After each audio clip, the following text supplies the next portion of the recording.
बहुत बहुत स्वागत है प्यारे बच्चों आप सभी का आज की इस वीडियो में। और आज की ये स्पेशल वीडियो क्लास 11th का आपका जो इंग्लिश का सब्जेक्ट है बच्चों, इंग्लिश कोर का, इसके लिए बहुत बहुत ज़्यादा इंपॉर्टेंट वीडियो होने वाली है।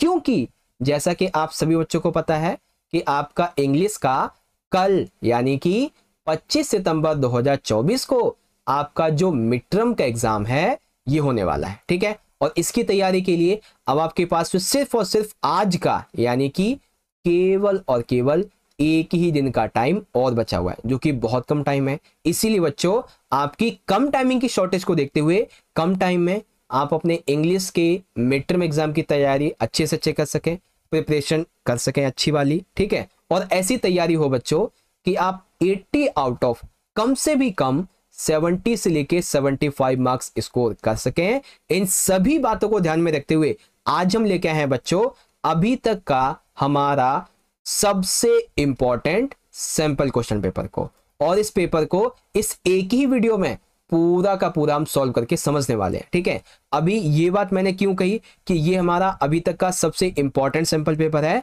ऐसा इसलिए बच्चों क्योंकि इस सैंपल पेपर के अंदर हमने जो भी क्वेश्चंस लिए हैं, ठीक है, जिन क्वेश्चन को अभी हम डिस्कस करेंगे वो सारे क्वेश्चंस मोस्ट इंपॉर्टेंट हैं, सिलेक्टेड हैं और रिपीटेड क्वेश्चन हैं जो कि आपके हर साल मिड टर्म के एग्जाम में पूछे जाते हैं। ठीक है, तो इस बात की बहुत ज्यादा संभावना है बच्चों कि आपके कल के पेपर में यानी कि 25 तारीख के पेपर में इस सैंपल पेपर से बहुत सारे क्वेश्चंस पूछे जाने वाले हैं। ठीक है, अब एक बात को बड़े गौर से सुनिए। देखो, वैसे तो आपके इंग्लिश के मिड टर्म के लिए मैंने एक दो नहीं बल्कि 8 से 9 इंपॉर्टेंट सैंपल पेपर बना रखे हैं। ठीक है, जैसा कि आपको पता है कि आपके पास में अभी एक दिन का टाइम बचा हुआ है और मैं एक दिन में 4-5 पेपर आपको करवा नहीं सकता, तो इसीलिए हम क्या करेंगे, आखिरी के जो हमारे 3 सैंपल पेपर हैं इनको डिस्कस करेंगे। ठीक है, तो ये हमारा सैंपल पेपर नंबर 7 होने वाला है जो कि बहुत इंपॉर्टेंट है। इसीलिए आपसे रिक्वेस्ट है कि वीडियो को कंप्लीटली एंड तक देखना, और ये वीडियो आपकी कम से भी कम 1 से लेकर 1.5 घंटे तक की बनेगी। लेकिन इस वीडियो के एंड होने के बाद आप अपने अंदर एक ऐसा कॉन्फिडेंस पाओगे कि हाँ भाई, अब मैं अपना कल का मिड टर्म का एग्जाम आसानी से दे सकता हूं और अच्छा स्कोर भी कर सकता हूं। ठीक है, अगर बाकी के आप सैंपल पेपर्स देखना चाहते हो, यहाँ पे आई बटन में एक वीडियो एक प्लेलिस्ट मिल जाएगी जिसमें हमने जितने भी आपके 8 से 9 सैंपल पेपर करवाए हैं वो आपको इसमें मिल जाएंगे। ठीक है, तो जाइए फटाफट से उसको देख लीजिए। और हाँ बच्चों, आप सभी को आपके कल के पेपर के लिए एडवांस में ही मेरी तरफ से ऑल द बेस्ट। सारे के सारे बच्चे अच्छे से पेपर करके आना, हमने तैयारी में कोई कसर नहीं छोड़ी है। तैयारी के लिए हम अभी एक और सैंपल पेपर देखने वाले हैं। ठीक है, चलो देखिए, इंग्लिश का आपका जो पेपर है ये बेसिकली 3 घंटे का आएगा और ये आएगा 80 नंबर का। अब एक चीज ध्यान से सुनो, चाहे आप इवनिंग शिफ्ट के बच्चे हो चाहे आप मॉर्निंग शिफ्ट के बच्चे हो, जो भी आपकी टाइमिंग होगी पेपर की 3 घंटे की, उसके अकॉर्डिंग आपको 15 मिनट जो है ये दिए जाएंगे पेपर रीडिंग के, यानी कि क्वेश्चन पेपर के रीडिंग के लिए, पढ़ने के लिए।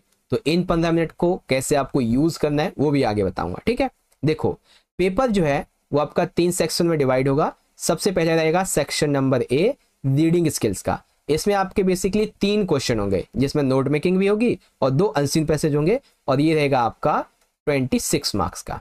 ठीक है, फिर आ जाता है सेक्शन नंबर बी, ये रहेगा आपका 23 मार्क्स का। इसके अंदर आपकी ग्रामर आएगी 7 नंबर की, और 16 नंबर का क्रिएटिव राइटिंग स्किल्स। इसके अंतर्गत एडवर्टीजमेंट आ जाता है, ठीक है, पोस्टर आ जाता है, स्पीच आ जाती है और डिबेट राइटिंग आ जाती है।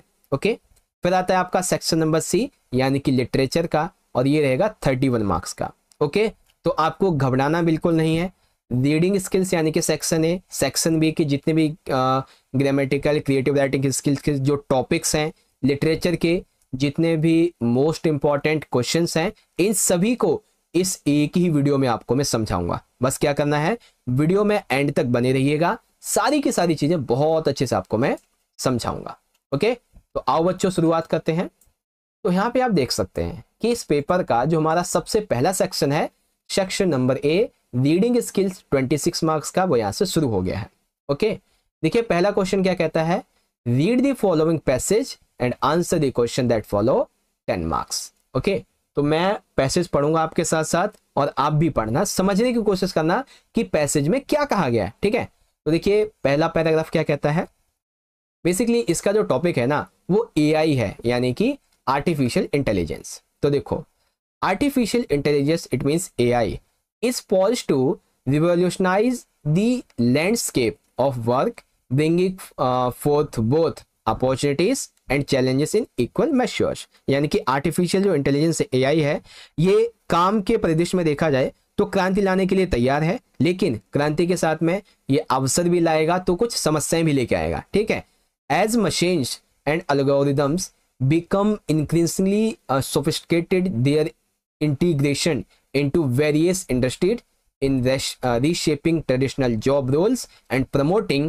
a revolution of skill sets। यानी कि जैसे जैसे मशीनें और एल्गोरिदम जो है वो अधिक से अधिक परिष्कृत होते जा रहे हैं, वैसे ही विभिन्न उद्योगों में जो जॉब्स हैं वो खत्म होती जा रही है। ठीक है, ये चीज बताई गई है। Second point, AI's impact of the future of work is most evident in automation, where routine and repetitive tasks are efficiently handled by machine।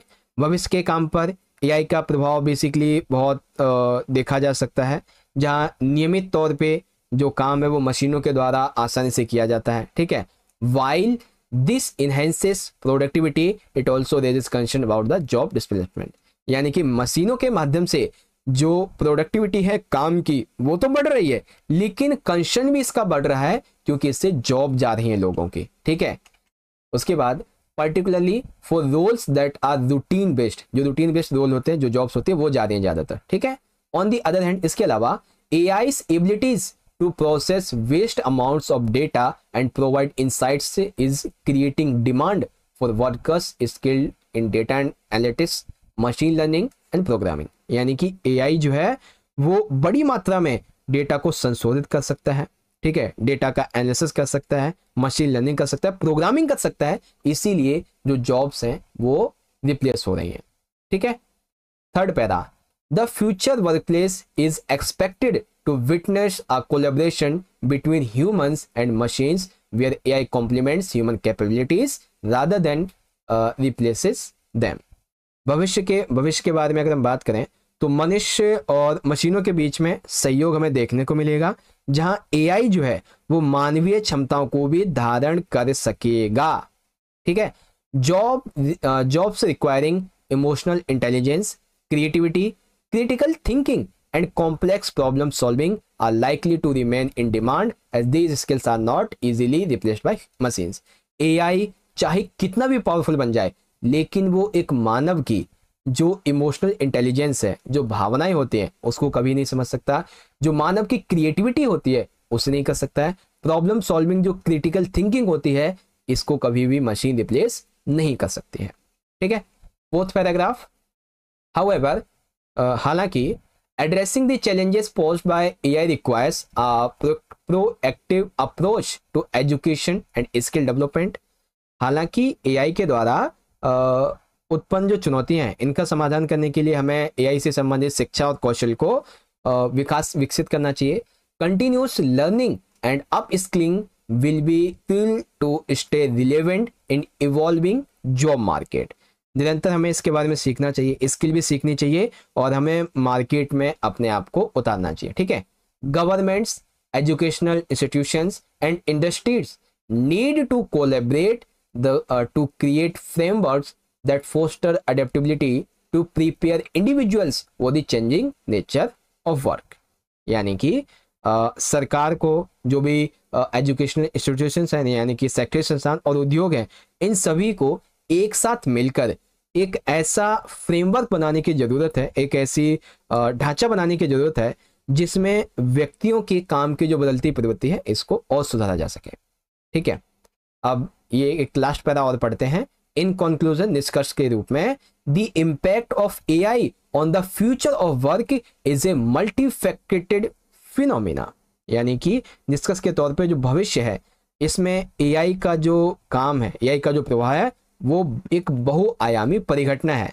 Balancing the advantages of increased efficiency with the challenges of potential job displacement requires strategies, planning and a commitment to workforce that is agile, adaptable and equipped with the skills that define the evolving jobs landscape। यानी कि देखो AI जो है वो आने वाले future में ये एक बहुआयामी अवधारणा बनेगा, ठीक है।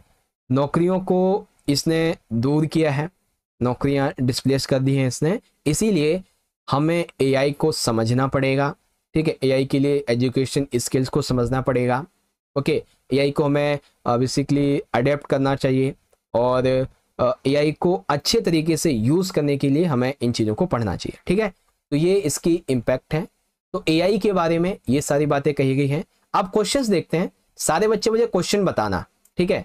सबसे पहला हमारा MCQ का क्वेश्चन है कि what is the main impact of AI on routine based task in the work place. तो वर्क प्लेस पे जो रूटीन बेस्ड टास्क है AI का क्या इम्पैक्ट है उस पर, डेली बेसिस पे जो काम होता है ना जैसे ऑफिस वगैरह में, तो AI का क्या है वहाँ पे सबसे मेन इम्पैक्ट है। तो ये बेसिकली इनहेंस करता है प्रोडक्टिविटी को थ्रू ऑटोमेशन, ठीक है। तो सी वाला जो ऑप्शन है ये सही हो जाएगा, यानी कि कार्य को और अच्छा बनाता है, ठीक है। सेकेंड क्वेश्चन कि what skills are likely to remain in demand in the future workplace despite AI integration. यानी कि देखो AI का एकीकरण तो हुआ, लेकिन इसके बावजूद भी AI बहुत सारे ऐसे वर्कप्लेस हैं जिस पर अभी भी काम नहीं कर सकता। तो कौन कौन से हैं? इमोशनल इंटेलिजेंस, क्रिएटिविटी और ह्यूमन क्रिटिकल थिंकिंग, इसको AI कभी भी इंटीग्रेट नहीं कर सकता है, ठीक है। तो आपका कौन सा हो जाएगा? ए वाला राइट आंसर है, ओके। अगला है हमारा question number third, what is the expected relationship between human and machines for the future workplace. यानी कि इसमें यह कहा गया है कि भविष्य के कार्यस्थल में मनुष्य और जो मशीन है इनके बीच में क्या संबंध होगा। तो बेसिकली मनुष्य और मशीनों को कोलैबोरेट करना पड़ेगा, ठीक है। AI कॉम्प्लीमेंट्स ह्यूमन कैपेबिलिटीज, इस प्रकार से, ठीक है। Question number fourth, why is continuous learning and upskilling critical in the context of AI the future job market. AI और भविष्य के नौकरी बाजार के संबंध में हमेशा सीखते रहना, अपने कौशल को बढ़ाना क्यों जरूरी है? जरूरी इसलिए है to stay relevant and adapt to evolving job requirements. यानी कि हमें AI से संबंधित रहना होगा और AI से संबंधित जो जॉब्स हैं उसकी रिक्वायरमेंट्स को फिल करने के लिए हमें कंटिन्यू लर्निंग और अपस्किलिंग करनी होगी, यानी कि हमें सीखते रहना होगा AI के बारे में, ठीक है। पांचवा question, who plays a vital role in addressing the challenges posed by AI in the workforce. कार्यबल के आधार पर देखा जाए तो AI के द्वारा जो उत्पन्न चुनौतियां हैं इनका समाधान करने में सबसे इंपॉर्टेंट भूमिका कौन कौन निभा सकता है? तो गवर्नमेंट्स निभाती हैं, एजुकेशनल इंस्टीट्यूशंस निभाते हैं और जो बड़े बड़े उद्योगपति इंडस्ट्रीज ये निभाती हैं, ठीक है। छठा question, what do ethical consideration surrounding AI uses highlight the need for. यानी कि AI के उपयोग से संबंधित नैतिक विचार की एक बात पे आपको प्रकाश डालना है। तो नैतिक विचार तो वो ये है कि professionals who can navigate the ethical dimensions of AI applications. यानी कि बेसिकली AI के उपयोग के बारे में केवल और केवल जो पेशेवर होते हैं वही इसके आयामों को समझ सकते हैं, ठीक है। तो ये बातें थी। अब देखो इसमें आपके एक एक नंबर के क्वेश्चन आ जाते हैं। तो सातवां क्वेश्चन है, what skills are likely to remain in demand in future workplace according to the passage. तो गद्यांश के अनुसार भविष्य में कार्यस्थल पे किन किन कौशलों की मांग बढ़ेगी? तो इमोशनल इंटेलिजेंस की, क्रिएटिविटी की, क्रिटिकल थिंकिंग की एंड कॉम्प्लेक्स प्रॉब्लम सॉल्विंग की। आठवां, how does the passage suggest addressing the challenges posed by AI in the workforce. गद्यांश में जो कार्यबल है यहाँ पे AI के द्वारा उत्पन्न चुनौतियों के समाधान के लिए कौन से सुझाव दिए गए हैं? तो a proactive approach to education, continuous learning and upskilling. यानी कि हमें AI के संबंध में एजुकेशन को लेना चाहिए, उसको समझना चाहिए और उसके स्किल्स को अच्छा करना चाहिए। नौवां question, why is continuous learning and upskilling critical in the context of AI to the future job. तो ये तो मैंने आपको MCQ में बता दिया था, ठीक है, रिलेवेंट रहने के लिए, उसको समझने के लिए, जॉब की रिक्वायरमेंट के लिए। 10वां, who does the passage identify as playing a vital role in addressing the challenges posed by AI workforce। तो ये भी आपको मैंने करवा दिया है, ठीक है। तो विद इन देखा जाए तो 15 मिनट के अंदर हमने अपना एक जो पैसेज है इसको बहुत अच्छे से कंप्लीट कर लिया है।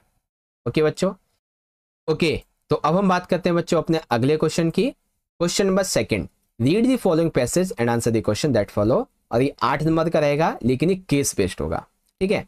अब इस पैसेज का जो मैंने टॉपिक लिया है वो बहुत ही आसान सा और इम्पॉर्टेंट है, और वो है द पार्टीशन ऑफ इंडिया, यानी कि भारत के विभाजन के बारे में। तो सिंपल सी बात है, आपका जो चैप्टर 1 है ना पॉलिटिकल साइंस में, उसके बहुत सारे एमसीक्यूज भी यहाँ पे मैं करवाऊंगा आपको, ठीक है। तो चलो पढ़ते हैं पहला paragraph. The partition of India in 1947 was seismic event in Indian Nations history. Bharat का विभाजन जो कि 1947 में हुआ था, ये भारतीय इतिहास में एक सबसे भूचाल भरी घटना थी, ठीक है। क्यों थी? Because of that marking the end of British colonial rule and creation of 2 independent states, one of India and second of Pakistan. भूचाल वाली घटना क्यों थी? क्योंकि ब्रिटिश जो राज्य था, साम्राज्य था, वो खत्म हो रहा था, भारत 2 पार्ट में बट गया था, इसलिए।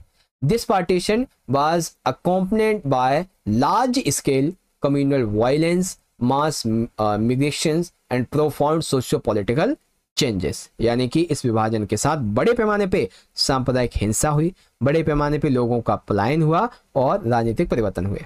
Second, the partition was primary based on religious lines with the creation of Pakistan as separate state for Muslims. यानी कि विभाजन मुख्य रूप से धार्मिक आधार पर हुआ था, जिसमें मुसलमानों के लिए अलग देश पाकिस्तान का निर्माण किया गया। The division to divide the subcontinent into 2 nations, India and Pakistan, was a result of mounting communal tensions and demand for separate states। यानी कि भारत के 2 राष्ट्र, भारत और पाकिस्तान को विभाजित करने का जो निर्णय था वो बहुत ही सांप्रदायिक तनाव का था, अलग अलग राज्यों की मांग का था, ठीक। फिर आता है तीसरा वाला आपका, the aftermath of partition witnessed unprecedented human suffering. विभाजन के बाद मानवीय जो पीड़ा थी वो देखी गई। मास मिग्रेशंस often fueled by communal violence lead to displacement of millions of people। सामूहिक रूप से पलायन हुआ, जो कि अक्सर रूप से सांप्रदायिक हिंसा से जुड़ा हुआ था, हिंसा होती थी इनके साथ में, ठीक है। लाखों लोगों को विस्थगित कर दिया गया। The communal riots and violence the erupted during the partition left the deep scar in the collective memory of the subcontinent। यानी कि विभाजन तो था, इस दौरान भागदौड़, सांप्रदायिक हिंसा और भी बहुत कुछ हुआ था, ओके। अब यहाँ पे एक चीज इंपॉर्टेंट है, दिस सिटीज ऑफ लाहौर, ठीक है, अमृतसर, ये लाहौर, अमृतसर, ठीक है, और कलकत्ता, ये बहुत ही ज़्यादा इससे प्रभावित थी, ठीक है। The partition also had lasting political consequences, इसके राजनीतिक परिणाम भी निकल के आए, खास करके कश्मीर के, ठीक है। एंड इन कंक्लूजन की अगर हम बात करें, the partition of India 1947 was a moments event that reshaped this subcontinent. Bharat का जो विभाजन था उसने भारतीय उपमहाद्वीप को बदल के रख दिया। While it lead to creation of independent nations, the scars of communal violence and the human tragedy of mass migrations continue to influence the social political landscape, emphasizing the importance of understanding this historical chapter। हालांकि इससे भारत और पाकिस्तान 2 स्वतंत्र राज्य बने, लेकिन इसने सांप्रदायिक हिंसा और एक ह्यूमन ट्रेजेडी को भी जन्म दिया, और राजनीति की स्थिरता आई, गरीबी आई, हिंसाएं हुई, बहुत सारी चीजें आ जाती हैं, ठीक है। तो ये जो हमारा टॉपिक था द पार्टीशन ऑफ इंडिया वो हो गया। अब क्वेश्चन देखो, पहला क्वेश्चन क्या है बच्चों, what marked the end of British colonial rule in 1947 India. तो क्या था बच्चों, वो था पार्टीशन, ये मार्क था कि भारत पाकिस्तान का विभाजन हुआ। Second, on what basis was the partition of India primary made. तो किस आधार पे किया गया था बच्चों, रिलीजियस लाइंस के, ओके। तीसरा question, what contribute to displacement of millions of people during the partition. तो विभाजन के दौरान लाखों लोगों के विस्थापन में सबसे बड़ा जो रीजन है वो क्या था, कम्युनल वायलेंस, यानी कि सांप्रदायिक हिंसा, ठीक है। What did the Radcliffe line aim to democrat. तो रेडक्लिफ लाइन जो थी, इसका उद्देश्य क्या निर्धारित करना था? इसका उद्देश्य था borders between India and Pakistan Democrat, यानी कि इसको निर्धारित करना कि इंडिया पाकिस्तान के बीच में बॉर्डर कौन कौन से हैं। ठीक है। What cities were deeply affected by partition? तो आपको भी बताया था, लाहौर और Amritsar. Okay. Sixth question, which event considered the trigger of large scale violence during the partition? तो नोआखली राइट्स 1946। वैसे ये मैंने आपको पैसेज में बताया था, कहाँ था अभी आपको बताता हूँ, एक सेकेंड, यहाँ पे नहीं है, ये पैसेज के बाहर का क्वेश्चन है। ओके। अब देखो हमारा यहाँ पे आ जाता है question number 7, why was the partition of India in 1947 is seismic event? क्यों था भूचाल भरा हुआ? क्योंकि ये मार्क था ब्रिटिश कॉलोनियल रूल के खत्म होने का, इंडिया और पाकिस्तान के नए इंडिपेंडेंट स्टेट्स बनने का, और कॉलोनियल जो वॉयलेंस हुआ था उसका। उसके बाद 8वां question, what consequences did mass migrations during the partition lead to? ठीक है, यानी कि अविभाजन के दौरान बड़े पैमाने पे जो पलायन हुआ, इसका क्या परिणाम था? तो mass migration lead to displacement of millions, communal violence and profound changes. बड़े पैमाने पे पलायन का कारण बहुत सारे लाखों लोग पलायन किए। ठीक है, सांप्रदायिक हिंसाएं हुई और भी गंभीर परिवर्तन हुए इसके बारे में। ठीक है, सेकंड वाला क्वेश्चन हो गया आपका इस प्रकार से। अब बात करते हैं क्वेश्चन नंबर 3 की, और थर्ड क्वेश्चन जो है ये है बच्चों नोट मेकिंग का। ओके, अब नोट मेकिंग आपको कैसे करनी है तो इसको ध्यान से पढ़िए। पहले हम पैसेज पढ़ेंगे। तो पैसेज बेसिकली जो वर्चुअल रियलिटी है यानी कि वीआर, इसके बारे में तो पढ़ते हैं बच्चों। देखो, वर्चुअल रियलिटी यानी कि VR, a cutting engage technology has emerged as a revolutionary force with the potential to transform various aspects of our lives including training. Virtual reality आज के टाइम पे एक बहुत ही अति आधुनिक जो तकनीक है वो है, जो हमारे जीवन के विभिन्न पहलुओं को बदलने की क्षमता रखती है और क्रांतिकारी शक्ति के रूप में उभरी है। ठीक है, तो ये प्रशिक्षण करने के लिए, एंटरटेनमेंट करने के लिए और किसी भी थेरेपी के लिए बहुत अच्छी है। In the realm of training VR provides immersive simulations that reflect real world scenarios, offering a risk-free environment for individuals to practice and refine their skills। तो बेसिकली वर्चुअल रियलिटी के माध्यम से हमें एक ऐसी दुनिया मिल जाती है जिसमें हम किसी भी प्रकार की अपनी ट्रेनिंग को कर सकते हैं, किसी को कोई नुकसान भी नहीं होता है। Industries such as aviation, health care and military training have embraced VR to enhance learning experience and improve performance। यानी कि बहुत सारे ऐसे क्या बोलते हैं इंडस्ट्रीज हैं जो कि विमान के बारे में, स्वास्थ्य सेवा के बारे में और जो प्रशिक्षण है इसको सीखने के अनुभव को बढ़ाने के लिए, सुधार करने के लिए आगे आ रहे हैं। ठीक है, और भी बहुत सारी चीज़ें हैं कि एंटरटेनमेंट के सेक्टर में ये जो VR है इसकी क्या इंपॉर्टेंस है। फिर beyond training the entertainment VR है यानी कि virtual reality has proven to be valuable tool in therapy. ठीक है, तो एक तो है एंटरटेनमेंट के लिए, फिर थेरेपी के लिए वैल्यूएबल कैसे है, और उसके बाद टेक्नोलॉजी के लिए कैसे वैल्यूएबल है, ये चीज़ें। ओके, तो आप चाहो तो पढ़ लो, मैं आपको सीधा नोट मेकिंग करवाता हूँ। तो देखो क्या कहा गया है, on the basis of your reading of the above passage make notes on it and points only using abbreviations wherever necessary, और जो सजेस्ट है सुटेबल टाइटल, और ये 5 नंबर का है। फिर right A summary of the above passage in 50 words जो कि 3 मार्क्स का है। ओके, तो चलिए जो हमारी नोट मेकिंग है इसकी शुरुआत करते हैं। और नोट मेकिंग करने के लिए आपको सबसे पहले क्या करना होगा, सबसे पहले अपने उस पैसेज को एक टाइटल लेना है। तो मैंने टाइटल दिया हुआ है वर्चुअल रियलिटी रिवैल्यूएशन, क्योंकि इसी की बात हो रही है। ठीक है, फिर इसके बाद आपको क्या करना है, इसके बाद आपको कम से कम 3 तो नोट्स बनाने हैं। कितने बनाने हैं, कम से कम 3 नोट्स, वैसे तो मैंने 4 बना रखे हैं। ठीक है, फिर इसके बाद इन 3 नोट्स के कम से कम 3 से 4 जो सब नोट्स हैं, सब पॉइंट्स जो हैं, सब हेडिंग्स, ये बनानी है। ओके, तो हम एक एक करके देखते हैं। तो सबसे पहला है ट्रेनिंग एडवांसमेंट्स, यानी कि जो वर्चुअल रियलिटी है इसके हम बात करेंगे इम्पैक्ट्स के। इम्पैक्ट कैसे, पॉजिटिव। ओके, तो ये हो जाएगा आपका सबसे पहला तो ट्रेनिंग एडवांसमेंट्स। ठीक है, प्रशिक्षण उन्नति के लिए। तो इम्प्रेसिव स्किल सिमुलेशंस, यानी कि इमर्सिव जो कौशल है इसको हम अच्छा कर सकते हैं वीआर को यूज़ करते हुए। Risk free practice environments, VR को यूज़ करके हमें एक ऐसा एनवायरनमेंट मिल जाता है जिससे हम रिस्क फ्री किसी प्रकार की प्रैक्टिस कर सकते हैं। Applied in aviation and health care, विमान के संबंध में स्वास्थ्य सुविधा के बारे में वीआर बहुत इंपॉर्टेंट है। ठीक है। इनहेंस लर्निंग एंड परफॉर्मेंस, यानी कि अपनी परफॉर्मेंस को बढ़ाने के लिए, लर्निंग करने के लिए बहुत अच्छा है। ठीक है।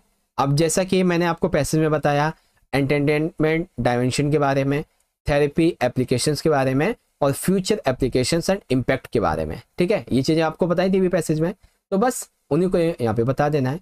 तो क्या बताया गया है, एंटरटेनमेंट जो डायमेंशंस है, ठीक है, मनोरंजन आयाम कौन कौन से, तो मनोरंजन आयाम में इमर्सिव वर्चुअल वर्ल्ड, आपको एक ऐसी दुनिया मिल जाती है जो आपके अनुसार हो। ठीक है।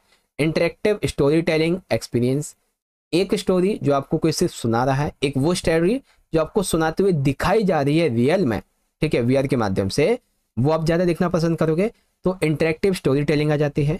वर्चुअल टूरिज्म पॉसिबिलिटीज, टूरिज्म हम देख सकते हैं वीआर के माध्यम से।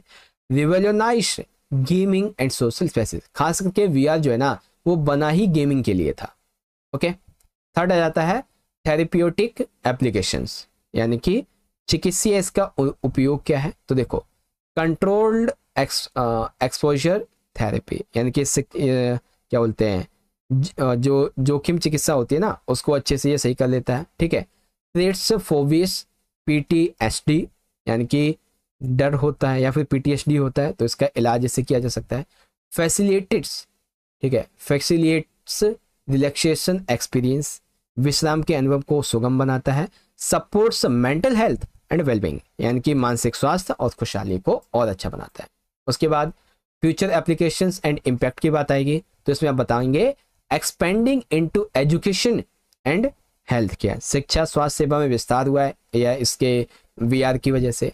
टेक्नोलॉजीज कंटिन्यूस एडवांसमेंट्स, यानी कि प्रौद्योगिकी की निरंतर उन्नति हो रही है। ब्लरिंग बाउंड्रीज बिटवीन वर्ल्ड, दुनिया के बीच धुंधली जो सीमाएं वो बन रही हैं।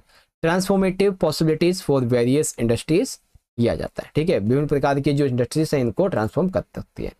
ओके, तो वीआर के ये नोट्स हो गए। अब बारी आती है एब्रिविएशंस की। तो एब्रिविएशन में सबसे पहली है बच्चों वीआर, यानी कि वर्चुअल रियलिटी। REF, यानी कि risk free practice. AH, applied in health care. VL, यानी कि virtual reality, virtual learning. ISTE, interactive story telling experience. VT, यानी कि वर्चुअल टूरिज्म। CET, यानी कि कंट्रोल्ड एक्सपोजर थेरेपी। ओके, तो आपको ज़्यादा नहीं, केवल और केवल 4 ही एब्रिविएशंस बताने, मैंने तो 6-7 बता दी बट आपको 4 ही बतानी, ज़्यादा नहीं। ओके, अब बारी आती है बच्चों समरी की।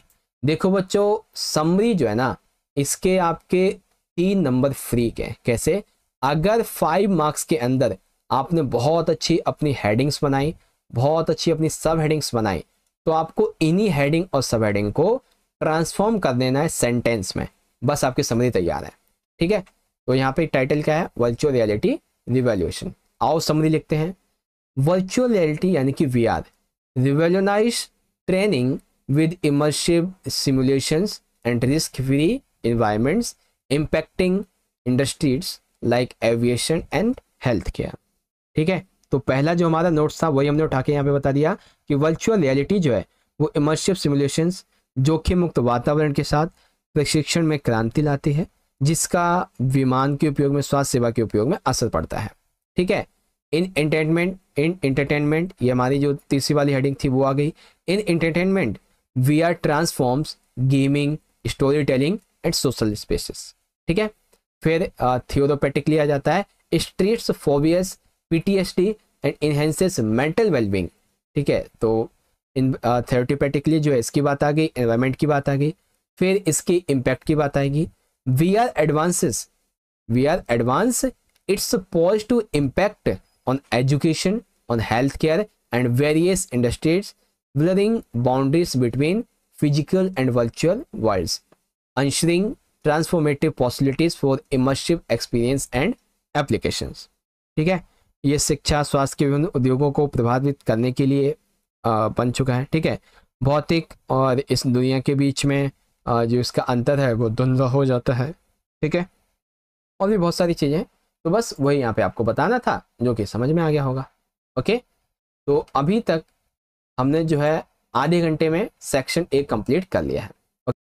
ओके, फिर आगे है as we are advances its poise to impact education, health care and various industries. यानी कि वी आर जो है इसका एजुकेशन में, हेल्थ केयर में और विभिन्न इंडस्ट्रीज जो है इस पर जो क्या बोलते हैं असर है, जो प्रभाव है, ये देखा जा सकता है। ठीक है, तो ये हो गई आपकी समरी यहाँ पर कंप्लीट। तो इस प्रकार से बच्चों आपकी जो नोट मेकिंग थी क्वेश्चन नंबर 3 की, ये यहाँ पे होती है कंप्लीट। ओके, तो are you ready for section number B? फटाफट से बोलो, तैयार हो सेक्शन बी को समझने के लिए? शुरू करें, चलिए। तो यहाँ पे आप देख सकते हैं बच्चों, आज के इस पेपर का जो हमारा दूसरा इंपॉर्टेंट सेक्शन है, सेक्शन नंबर बी 23 मार्क्स का, वो शुरू हो चुका है। ठीक है, और सेक्शन बी बेसिकली जो ग्रामर और क्रिएटिव राइटिंग स्किल्स है इस पर आधारित है। और सबसे पहले हम ग्रामर की बात करेंगे जो कि 7 मार्क्स का है, क्रिएटिव राइटिंग स्किल्स 16 मार्क्स के। ओके, तो ग्रामर के बारे में आप एक चीज सबसे पहले ये देखो, यहाँ पे एक इंपॉर्टेंट इंस्ट्रक्शन दिया गया है, attempt total 7 questions out of the 8 की given question 4th and 5th।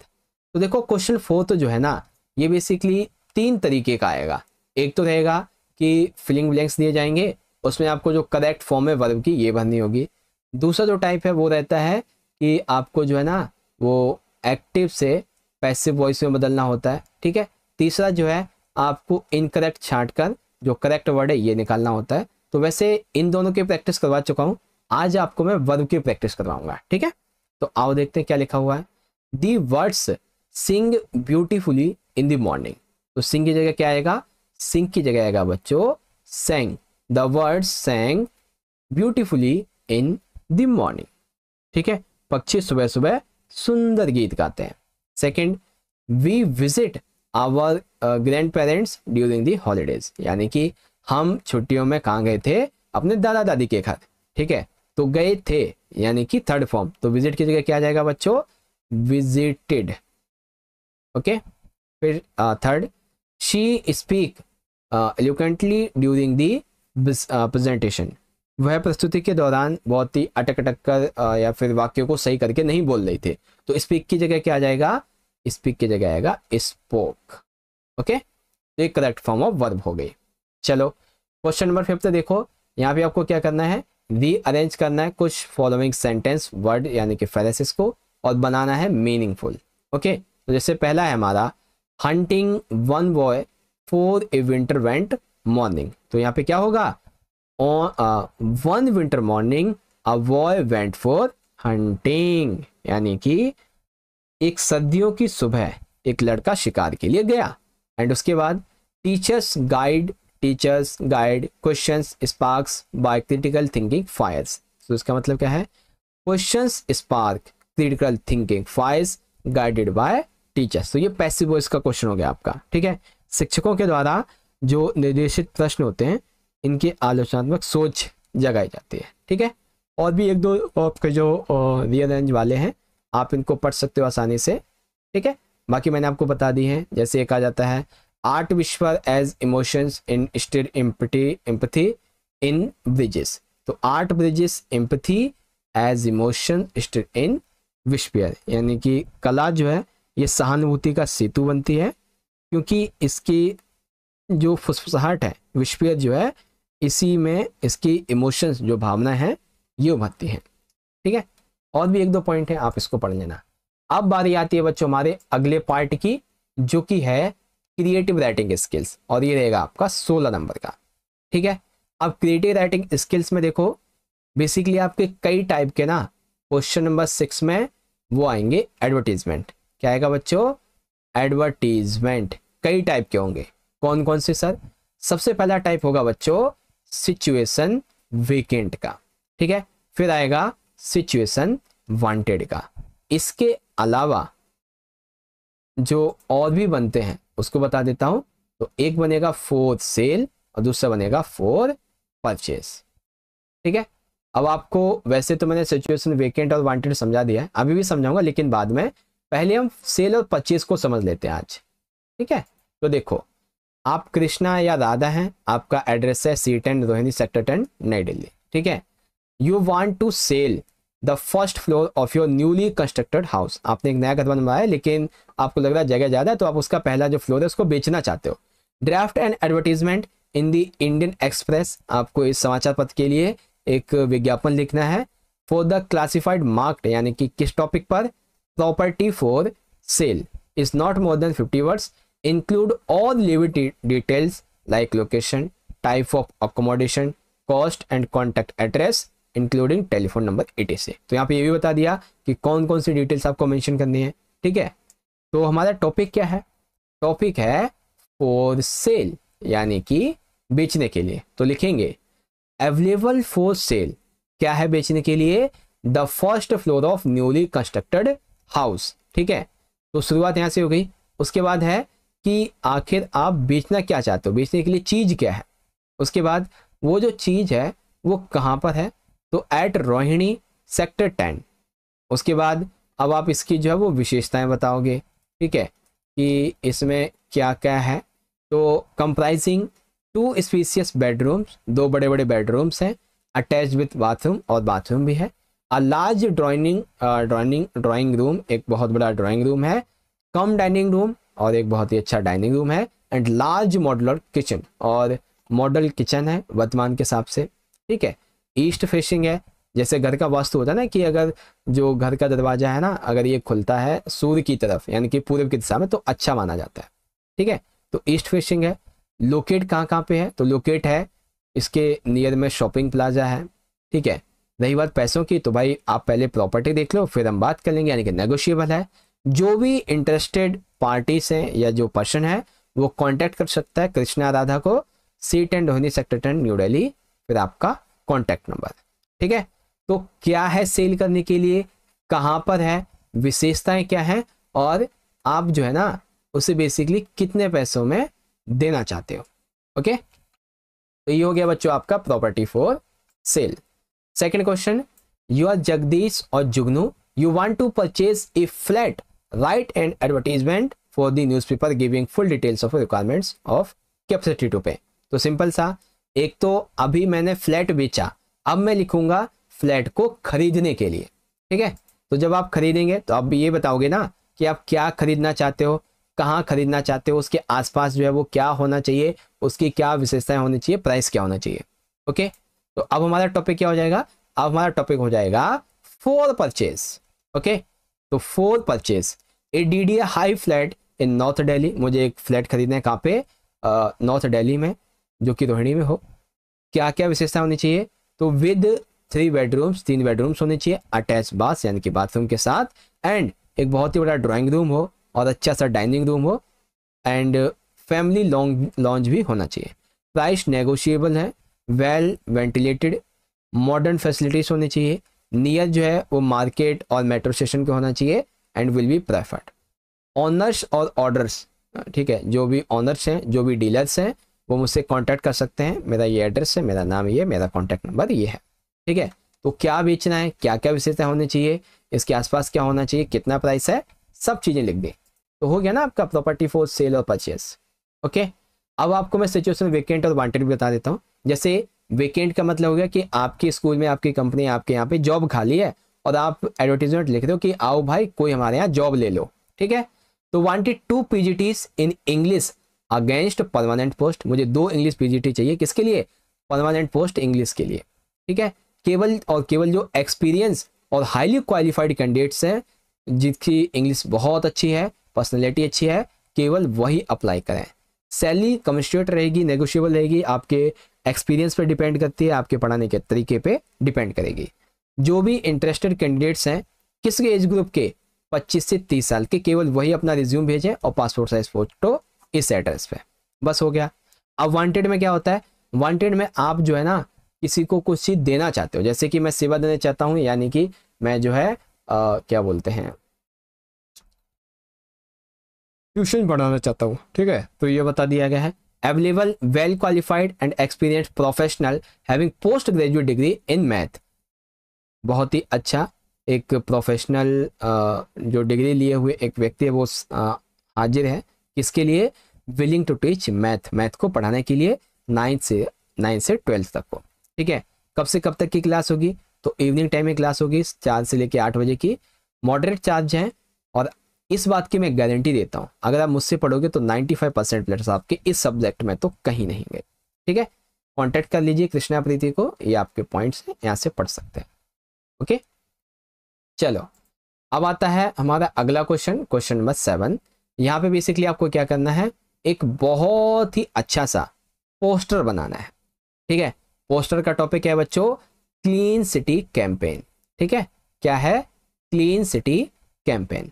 और दूसरा टॉपिक है इंपॉर्टेंस ऑफ बुक्स। लेकिन आप टेंशन मत लो, इन दोनों के अलावा 2 इंपॉर्टेंट अभी मैं आपको और भी बताऊंगा। ठीक है, चलो तो यहाँ पे हमारा सबसे पहला टॉपिक क्या है, सबसे पहला टॉपिक है क्लीन सिटी कैंपेन। ठीक है, कैंपेन है तो कोई एक दिन में तो खत्म होगा नहीं, 1 वीक तक चलेगा, 10 दिन 1 महीने तक चलेगा। तो यहाँ पे टाइमिंग डाल दी मैंने 14 अक्टूबर से 7 नवंबर, कुछ 15 से 20 दिन चलेगा। Let's make Delhi a better place to live. मैं दिल्ली को, चलिए मिलकर दिल्ली को रहने योग्य अच्छा बनाएं। Littering, spitting and open urination no, यानी कि बाहर में शौच, थूकना या फिर यूरिनेशन करना नहीं चाहिए। ठीक है, उसके बाद यहाँ पे चाहो तो आप 1-2 पॉइंट और भी लिख सकते हो। ठीक, अब देखो पोस्टर बनाना ना बहुत आसान है। कैसे, उसमें आप इस तरह का कोई बादल बना दो, कोई ऐसा सर्कल बना दो, कोई ऐसा एक वर्ग यानी कि आयत बना दो। ठीक है, कोई एक ऐसा त्रिभुज बना दो, और चाहो तो आप कैपिटल वर्ड का यूज़ करो, अगले ही पल स्मॉल वर्ड का यूज़ करो। तो इससे क्या होगा कि पोस्टर जो है जिसमें क्रिएटिविटी दिखती है। ठीक है, अब जैसे आपको मैं एक पोस्टर दिखाऊं इंपॉर्टेंस ऑफ बुक्स को लेके। ठीक है, तो यहाँ पे मैंने लिखा हुआ है कि books our best friend, books हमारी बहुत अच्छी दोस्त है। Read best, speak best and think best. जब आप अच्छा पढ़ोगे तभी आप अच्छा बोलोगे, तभी आप अच्छा सोचोगे। योर स्कूल लाइब्रेरी 10,000 बुक्स, तुम्हारे स्कूल में कम से कम 10,000 से भी ज़्यादा बुक्स हैं। ओके, बुक्स की इंपॉर्टेंस क्या है, तो बुक्स जो है ये हमें इंफॉर्मेशन देती हैं, हमें कस्टर्ड करती हैं, हमें खुशी प्रदान करती हैं और हमें इनरिच बनाते हैं। व्हेन यू आर ग्लूमली और lonely your best friend is a book. जब आप दुखी होते, उदास होते हैं तो बुक ही आपका सबसे अच्छा दोस्त होता है। Take a book don't delay, यानी कि आज एक बुक लीजिए, ज़्यादा देरी मत कीजिए। Make reading a regular habit, reading makes a ready man, यानी कि पढ़ना ही व्यक्ति को पढ़ाकू बनाता है।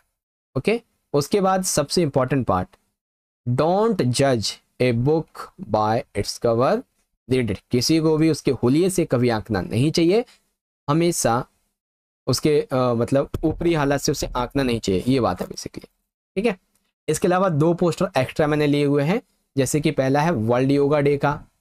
ठीक है, और एक पोस्टर और लिया मैंने से नॉट टू प्लास्टिक को लेके। अभी आपकी सपोर्टिंग मटेरियल में दिया हुआ है जो कि आपको मिला नहीं होगा। तो देखो बादलों के अंदर लिखा हुआ है से नॉट टू प्लास्टिक। ठीक है, फिर क्यों यूज़ नहीं करनी है, क्योंकि प्लास्टिक जो होती हैं वो नॉन बायोडिग्रेडेबल होती हैं और इससे जो है एयर पॉल्यूशन बढ़ता है। ठीक है, डंपिंग प्लेबैक्स पॉल्यूट्स द इन्वायरमेंट्स, प्लेबैक्स को डालना जो इन्वायरमेंट्स उसको पॉल्यूशन देता है। Toxic chemicals cause lungs cancer, इसकी बात आ जाती है। प्रोटेक्ट इन्वायरमेंट, स्टे हेल्दी, उसके बाद किसने इश्यू किया है ये लिख देंगे। ठीक है, तो समझ गए ना अच्छे तरीके से पोस्टर और ये आपका डिबेट क्या बोलते हैं, ये जो था एडवर्टीजमेंट। ओके ओके, अब हम बात करते हैं बच्चों अगले क्वेश्चन की, क्वेश्चन नंबर 9, जो कि बेसिकली रहेगा स्पीच बेस्ड। ठीक है, और स्पीच का जो टॉपिक है वो है यूजिंग दिल्ली मेट्रो रिस्पॉन्सिबली, यानी कि आपको जो है दिल्ली मेट्रो को जिम्मेदारी से उपयोग करना चाहिए। ठीक है, तो आपको ये असेंबली में, मॉर्निंग असेंबली में स्पीच इस टॉपिक पे सुनानी है। तो आ जाओ, तो टॉपिक क्या है, टॉपिक है हमारा the using Delhi metro responsibly. ठीक है, अब देखो ध्यान से सुनो, जब आप मंच पे जाते हो तो आप क्या बोलते हो, रिस्पेक्टेड प्रिंसिपल, आदरणीय प्रधानाचार्य जी, बहुत टीचर और मेरे प्यारे शिक्षकगण, एंड माय डियर फ्रेंड्स, और मेरे प्यारे दोस्तों, today I am going to, या फिर आई राजा, आई वट एवर जो भी आपका नाम है, I am going to express my views on the topic of the using Delhi metro responsibly. ठीक है, उसके बाद using the Delhi metro responsibly is crucial for our cities wellbeing, यानी कि दिल्ली मेट्रो का जिम्मेदार जो इस्तेमाल है वो हमें जिम्मेदारी से करना चाहिए, ठीक है। उसके बाद the Delhi metro a lifeline for many, बहुत सारे लोगों की लाइफलाइन होती है Delhi metro. Contributes to efficient transportation, यातायात के साधन के लिए बहुत ज़्यादा इंपॉर्टेंट रोल प्ले करती है। रिड्यूसिंग ट्रैफिक, क्योंकि इससे ट्रैफिक कम होता है, ट्रैफिक भी नहीं आता है ज़्यादातर, और किसी प्रकार का कोई पॉल्यूशन ज़्यादा नहीं फैलता है। To maintain efficiency responsibilities uses is impactive, यानी कि हमें अगर इसको अच्छे तरीके से यूज़ में लाना है तो मतलब इसको और ज़्यादा दिनों तक चलाना है तो हमें यूज़ में सही ढंग से इसको लाना पड़ेगा, ठीक है। उसके बाद यहाँ पे छोटे छोटे पॉइंट और आ जाते हैं कि the impact of irresponsible behaviour includes overcrowding, accidents and damage to infrastructure, यानी कि व्यवहार के प्रभाव में भीड़ भाड़, दुर्घटनाएं और बुनियादी ढांचे का नुकसान होता है।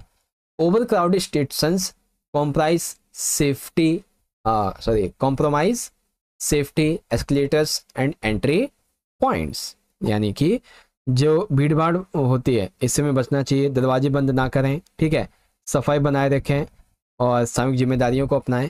Delays and disruptions occur when passengers engage in unsafe practices affecting the overall efficiency of our metro system, ठीक है।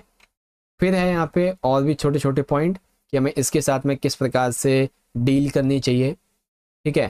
फिर in conclusion let us commit to using the Delhi metro responsibly by adopting considerate behaviour and respecting the rules, यानी कि आओ आज हम सभी मिलकर एक शपथ लेते हैं कि आज से अभी से हम लोग दिल्ली मेट्रो का यूज बहुत ही अच्छी तरीके से बिना किसी परेशानी के, बिना उसको नुकसान पहुंचाए हुए करेंगे, ठीक है। ये चीजें थी। Thank you, have a great day all of you, इस प्रकार से। ओके बच्चों, तो पहली स्पीच कंप्लीट हुई। अब दूसरी स्पीच का जो हमारा टॉपिक है वो है बच्चों पावर ऑफ रीडिंग, यानी कि पढ़ने की शक्ति। तो आओ देखते हैं बच्चों, तो पावर ऑफ रीडिंग, तो टॉपिक क्या हो गया, द पावर ऑफ रीडिंग। तो शुरुआत में वही लाइन लिख देंगे, respecting principal both teachers and my all dear friends, today I am going to express my views on the topic of power of reading. Okay, अब कैसे लिखेंगे, देखो, the power of reading is transformative and plays a vital role in the our life, यानी कि जो क्या बोलते हैं पढ़ने की शक्ति है ये बहुत ही परिवर्तनकारी है और हमारे जीवन में महत्वपूर्ण भूमिका भी निभाती है। It transcends boundaries, broadens perspectives and unlocks the doors to knowledge and immigrations, ठीक है। तो पावर ऑफ रीडिंग के बारे में ये कुछ कुछ पॉइंट्स हैं, ठीक है। आप चाहो तो इसे पढ़ लो। बेसिकली इसमें यही बताया गया है कि पढ़ने का जो प्रभाव होता है उसके बारे में, पढ़ने का प्रभाव गहरा होता है।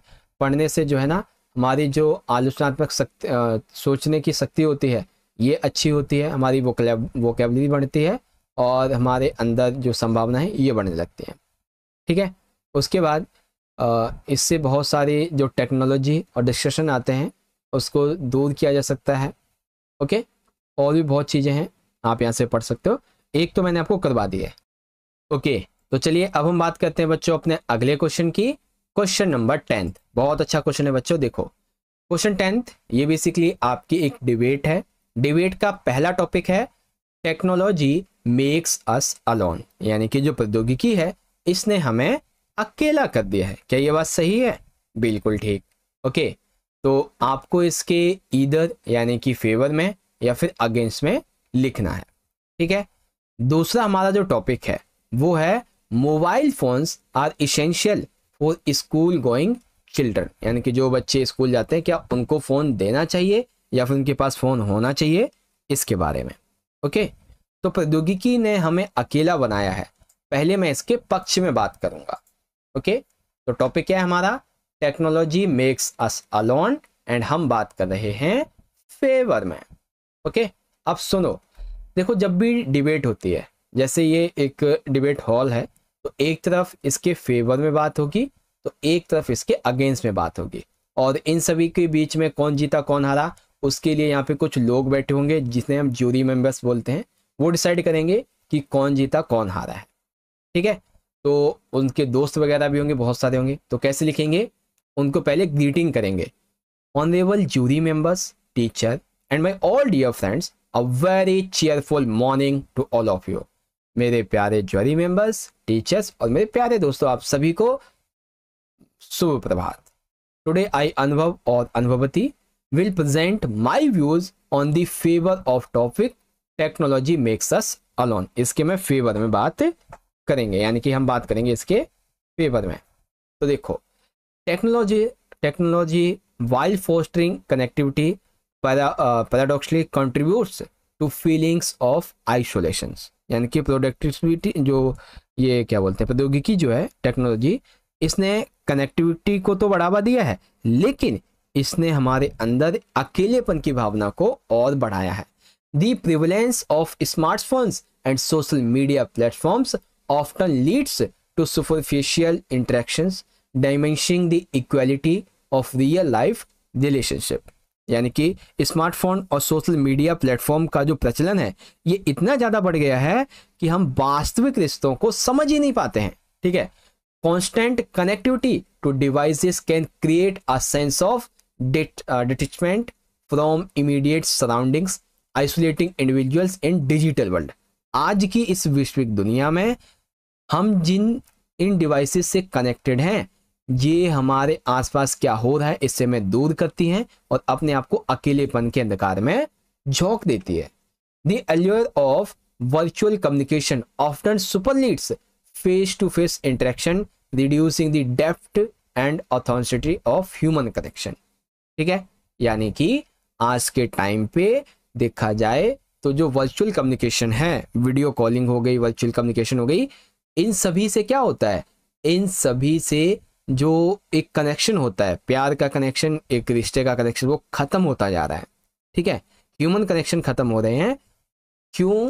क्योंकि भाई वर्चुअल कम्युनिकेशन में फेस टू फेस वाली इंटरेक्शन वाली बात नहीं होती है, इसलिए. ठीक है. उसके अलावा यहाँ पे और भी पॉइंट है कि moreover immersion in online activities can lead to social withdrawal and the decline the meaningful conversations. यानी सिंपल सी बात है. हालांकि जो ये क्या बोलते हैं टेक्नोलॉजी है, इससे हम बहुत सारे काम घर बैठे ही कर सकते हैं, लेकिन फिर भी ये मीनिंगफुल है, यानी कि इनका कोई ज़्यादा मतलब है नहीं. ओके. और भी 2-4 पॉइंट हैं, आप इसे पढ़ लो, बाकी मैंने आपको बता ही दिया. ठीक है. तो ये तो होगी इसके पक्ष में. अब बारी आती है इसके विपक्ष में, यानी कि अगेंस्ट द मोशन. तो फिर से वही लिखेंगे, honourable jury members, teachers and my all dear friends, a very cheerful morning to all of you. Today I Anubhav और Anubhavati will present my views against the motion technology makes us alone. ठीक है. तो देखो, technology serves as a tool for connectivity, fostering relationship and bridging distances. यानी कि प्रौद्योगिकी जो है, इसने कनेक्शंस को, रिश्तों को, दूरियों को काटने में, मतलब रिश्तों को बढ़ावा देने के लिए, संपर्क को अच्छा करने के लिए और दूरियों को ख़त्म करने में अहम योगदान दिया है. Social media platforms and messaging apps enable instant communication connecting individuals globally. जो सोशल मीडिया के प्लेटफॉर्म्स हैं जिनके द्वारा मैसेज कर सकते हैं, ये सभी इंस्टेंट कनेक्शन के, कम्युनिकेशन के एग्जाम्पल्स हैं और इंडिविजुअली कनेक्ट हो सकते हैं हम पूरे वर्ल्ड से. ठीक है.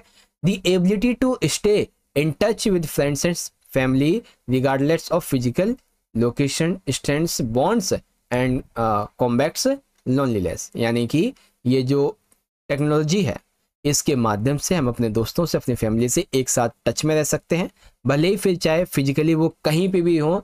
ठीक है. कोई इंडिया में है, कोई पाकिस्तान में, कोई अमेरिका में, कहीं पे भी हो, हम उनसे टेक्नोलॉजी के माध्यम से मिल सकते हैं. ठीक है. और उसके बाद virtual interaction can supplement face to face communication, providing additional avenues for social engagement and emotional support. ठीक है. फेस टू फेस के अलावा वर्चुअल रियलिटी जो होती है, वर्चुअल वर्ल्ड जो है, या फिर कह सकते हो कि जो टेक्नोलॉजी है, इसके माध्यम से हम आसानी से एक दूसरे से जुड़ सकते हैं. और भी बहुत बातें हैं. ठीक है. और अब आप चाहो तो यहाँ से 1-2 पॉइंट और पढ़ सकते हो. उसके बाद आप बोल देंगे thank you, have a good day. हो गई आपकी डिबेट कंप्लीट. ठीक है. In conclusion, when used mindfully, technology can be powerful force to connectivity, countering the argument that is makes us alone. यानी कि अगर हम इस टेक्नोलॉजी को दिमाग से यूज करें तो टेक्नोलॉजी बहुत पावरफुल है कनेक्शन के मामले में, ठीक है, पैसे कमाने के मामले में, नाम कमाने के मामले में, कनेक्शन कम्युनिकेशन के मामले में, अगर इसे दिमाग से यूज किया जाए, ठीक है। और मैं इस बात को कतई नहीं मानता हूं कि टेक्नोलॉजी ने हमें अकेला बना दिया है, ठीक है। तो ये चीजें थी, आई होप अब आप अच्छे से समझे होंगे। तो ये हो गया आपका यहाँ पे क्वेश्चन 10th कंप्लीट। ओके, तो इस प्रकार से हमारी ये डिबेट यहाँ पे कंप्लीट हुई, ठीक है। और हाँ, अभी तक इन 50 से 55 मिनट के अंदर हमने अपना सेक्शन ए के अलावा सेक्शन बी जो था इस भी कंप्लीट कर लिया है, जिसमें पहले हमने ग्रामेटिकल पार्ट्स को देखा, ठीक है। फिर क्रिएटिव राइटिंग स्किल्स में for sale advertisement, for purchase advertisement, situation vacant advertisement, situation wanted advertisement, इन सभी को देखा, ठीक है। फिर कुछ हमने पोस्टर देखे, जैसे क्लीन सिटी कैंपेन हो गया, ठीक है, इंपॉर्टेंस ऑफ बुक्स हो गई, वर्ल्ड ओवर डे हो गया, और से नो टू प्लास्टिक हो गया, इसके बारे में। फिर हमने स्पीच के 2 टॉपिक्स देखे। पहला टॉपिक था हमारा the using daily metro responsibility, ठीक है, and the power of reading. उसके बाद टेक्नोलॉजी मेक्स अस अलोन, इसके फेवर में हमने एक वो देखी, मतलब डिबेट देखी, और इसके अगेंस्ट में। ओके, तो are you ready for section number C? क्या सेक्शन नंबर सी को समझने के लिए आप सभी तैयार हो? शुरू करें? यस सर, शुरू करो। चलो, तो यहाँ पे आप देखो, आज के इस पेपर का जो हमारा सेक्शन नंबर सी है 31 मार्क्स का, वो यहाँ से शुरू हो चुका है। और ये हमारा जो है ना लिटरेचर और टेक्स्ट बुक वाला है। लिटरेचर टेक्स्ट बुक यानी कि हॉर्नबिल, सप्लीमेंट्री रीडिंग टेक्स्ट यानी कि स्नैपशॉट। अब ध्यान से देखो, क्वेश्चन नंबर आपका जो 10th है ये बेसिकली 3 नंबर का आएगा। इसमें आपको ना 2 एक्सट्रैक्ट दिए जाएंगे जो कि आपकी पोयम से संबंधित होंगे, उनसे संबंधित एमसीक्यूज को आपको यहाँ पे आंसर करना है। ओके, तो चलो देखते हैं। तो क्वेश्चन 10th का सबसे पहला जो हमारा ये स्टेंजा है, ये लिया गया है क्या बोलते हैं, आपकी जो सबसे पहली पोयम है अ फोटोग्राफ, इससे, ठीक है। तो लिखा हुआ है a sweet face my mother's that was before I was born and the sea which appears to have changed less washed their terribly transient feet, ठीक है। अब देखो पहला question, whose face was sweet, तो किसका फेस स्वीट था? A sweet face my mother's, ठीक है। तो किसका था? लेखिका की माँ का था, ठीक है।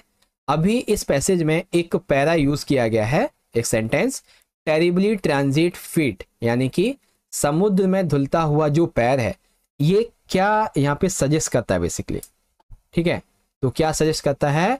The transient nature of human beings, यानी कि मनुष्य की क्षणभंगुर जो प्रकृति है ये उसको दर्शाता है, ठीक है, कि मनुष्य का जो जीवन है वो बहुत ही क्षणभंगुर है, बहुत ही कम टाइम का इसको। ओके, तो तीसरा हमारा क्वेश्चन क्या कहता है बच्चों? Name the poetic device which have been used in the last line washed their terribly transient feet, यानी कि उस समुद्री लहर ने उसकी जो लेखिका की जो माँ थी उसके पैर को धो दिया एक क्षण में ही। तो इसमें कौन सा अलंकार यूज किया गया है? तो अलंकार है बच्चों अनुप्रास, यानी कि एलिट्रेशन, ठीक है। इसके अलावा पिछली वीडियो में मैंने आपको इसी से संबंधित और भी कुछ क्वेश्चंस करवाए थे, जैसे कि अभी आपको मैं दिखाता हूँ। हाँ, ये देखो, ये आपकी जो है some 20 to 30 years ages Betty and Dolly, ये उसकी दोनों कजन्स, ठीक है। इसके संबंध में आपको मैंने क्वेश्चन भी करवाया। The poet's mother laugh at her past, how does the poet react to her past, ठीक है। तो वो अपने पास्ट पे क्यों हंसी थी और कैसे वो रिएक्ट करती है, तो मैंने आपको बहुत अच्छे समझाया था। Who are Betty and Dolly, तो पोइट की जो मदर है उसकी एक कजन्स हैं, ठीक है। I think past refers to, तो जो थिंक है पास्ट की वो किस चीज़ को रेफर करती है? तो बीच हॉलीडे को और उसकी माँ के हंसने को, यानी कि ए और बी दोनों को रेफर करती है। ओके, तो ऐसे ऐसे क्वेश्चन मैंने आपको पहले भी करवा रखे हैं। चलो अब यहाँ पे अथवा वाला जो हमारा था आज का, उसको देख लेते हैं। तो ये है I am the poem of earth, said the voice of the rain, eternal I rise impalpable, out of the land and the bottomless sea. तो यहाँ पे जो रेन है वो बात कर रही है उस कवि से, ठीक है। तो यहाँ पे क्वेश्चन देखते हैं बच्चों। क्वेश्चन क्या है? Who is the speaker in the above lines, who is I speaking to. पहले तो आपको बताना है स्पीकर कौन है, उसके बाद ये स्पीकर किससे बात कर रहा है। तो स्पीकर है बच्चों रेन। रेन बात कर रही है और किससे कर रही है? पोएट से, यानी कि कवि से। Find out the word from extract which means the same which can not be seen, यानी कि which can not be seen, जिसे हम देख नहीं सकते हैं। अब हम जिसे देख नहीं सकते हैं इसके बारे में इस पैराग्राफ में, इस एक्सट्रैक्ट में एक वर्ड यूज किया गया है, तो उस वर्ड का नाम है इम्पेलेबल, जिसे देखा नहीं जा सकता है। ठीक है, जो बारिश है उसको हम देख सकते हैं क्या? बारिश बेसिकली उसमें तो हम केवल जल को देखते हैं, है ना, बारिश की शेप कैसी होती है, कैसे कैसे आती है, उसे तो नहीं देख सकते ना, तो वही आ जाता है इम्पेलेबल। तो ऑप्शन ए हो जाएगा। Where does the rain rise up from, तो रेन जो होती है वो कहाँ से उठती है, कहाँ जाती है? तो पृथ्वी की सतह से उठती है, ठीक है, और समुद्र के किनारे तक जाती है, यानी कि option number D both A and B is the correct answer. ठीक है, तो ये हो गया आपका क्वेश्चन नंबर 10th कंप्लीट। चलिए अब बारी आती है क्वेश्चन नंबर 11 की, जो कि बहुत ही इंपॉर्टेंट है, और इसमें भी आपकी जो हॉर्नबिल बुक है उसके चैप्टर से एक्सट्रैक्ट लिया गया है और उससे संबंधित 3 क्वेश्चन आपसे पूछे जाएंगे। तो ये बेसिकली देखो, in July 1976 my wife Mary son Jonathan 6 daughter Suzanne 7। तो ये बेसिकली जो वो है ना, we are not afraid to die if we can all be together, उससे संबंधित है। तो पहला क्वेश्चन है, why did author decide to go for round the world voyage. तो वर्ल्ड वॉयाज यानी कि विश्व यात्रा करने के लिए लेखक ने क्यों डिसाइड किया? तो लेखक बेसिकली क्यों जाना चाहता था? वो इसलिए जाना चाहता था because of that to duplicate the voyage made 200 years ago by Captain James Cook. 200 साल पहले जेम्स कुक ने भी पूरे विश्व की यात्रा की थी, तो ये उसी की डुप्लीकेट यानी कि कॉपी करना चाहता था, इसीलिए। ठीक है, तीसरा question, the author hired 2 crewmen. Author ने 2 क्रूमैन को हायर किया था। क्यों हायर किया था? क्योंकि to have help tackle one of the world's roughest sea the southern Indian ocean, यानी कि उन 2 क्रूमैन को इसलिए हायर किया था ऑथर ने, ताकि दुनिया के सबसे उग्र समुद्रों में से एक था दक्षिण हिंद महासागर, इससे निपटने के लिए। ठीक है, the author accepted his approaching death because, यानी कि जब समुद्र उसमें जहाज में पानी भर जाता है, ठीक है, तो अब जो है ना वो अपने आप को ये समझता है कि बस अब मैं मरने वाला हूँ। एक्सेप्ट कर लिया उसने अपनी डेथ को। क्यों कर लिया था? क्योंकि his head smashed in the wheel injured by the explosion, यानी कि धमाके से क्या हुआ था कि उसका जो सिर था वो पहिए में जाके फंस गया था और वो घायल हो गया था। ओके, तो वैसे तो आपके ये 3 ही क्वेश्चंस रहेंगे, लेकिन एक एक्स्ट्रा क्वेश्चन आपको मैं यहाँ पे बता देता हूँ। ठीक है, हाउ डिड सुई make her father laugh when the situation was almost hopeless, यानी कि जब स्थिति लगभग निराशाजनक हो गई थी तब सू ने अपने पिता को कैसे हंसाया था? The situation was hopeless and parents were still tense, she made a card draw the pressures of her parents, यानी कि उसने एक कार्ड बनाया और उसमें अपने माता पिता के जो कैरिकेचर थे उनको बनाया, और जब ऐसे देखे कार्टून टाइप में, दे मेड देम लाफ, और वो हंसने लगे। The card also thank them give the message of hope, और वो कार्ड आशा की एक किरण भी रहा था। ठीक है, तो ये हो गया आपका यहाँ पे कंप्लीट 10th का 11th का पहला वाला। अब सेकंड देख लो। सेकंड में है, in 1968 an anatomy professor extracted the mummy and the relevant that Tut's breast bone and front ribs were missing। तो ये बेसिकली बात हो रही है किसकी? जो डिस्कवरिंग टुट सागा कॉन्टिनेंट्स है उसके बारे में। ओके, पहला क्वेश्चन है बच्चों, Tut's tomb was discovered by इन, तो बेसिकली किसके द्वारा और कब किया गया था? तो किसके द्वारा बेसिकली डिस्कवर किया गया था बच्चों? देखो, ये 1922 में जो हार्वर्ड कार्टर थे इनके द्वारा टुट्स के टॉम्ब को डिस्कवर किया गया था। कब? 19 बाय तो आ जाएगा हार्वर्ड कार्टर, एंड इन तो 1922।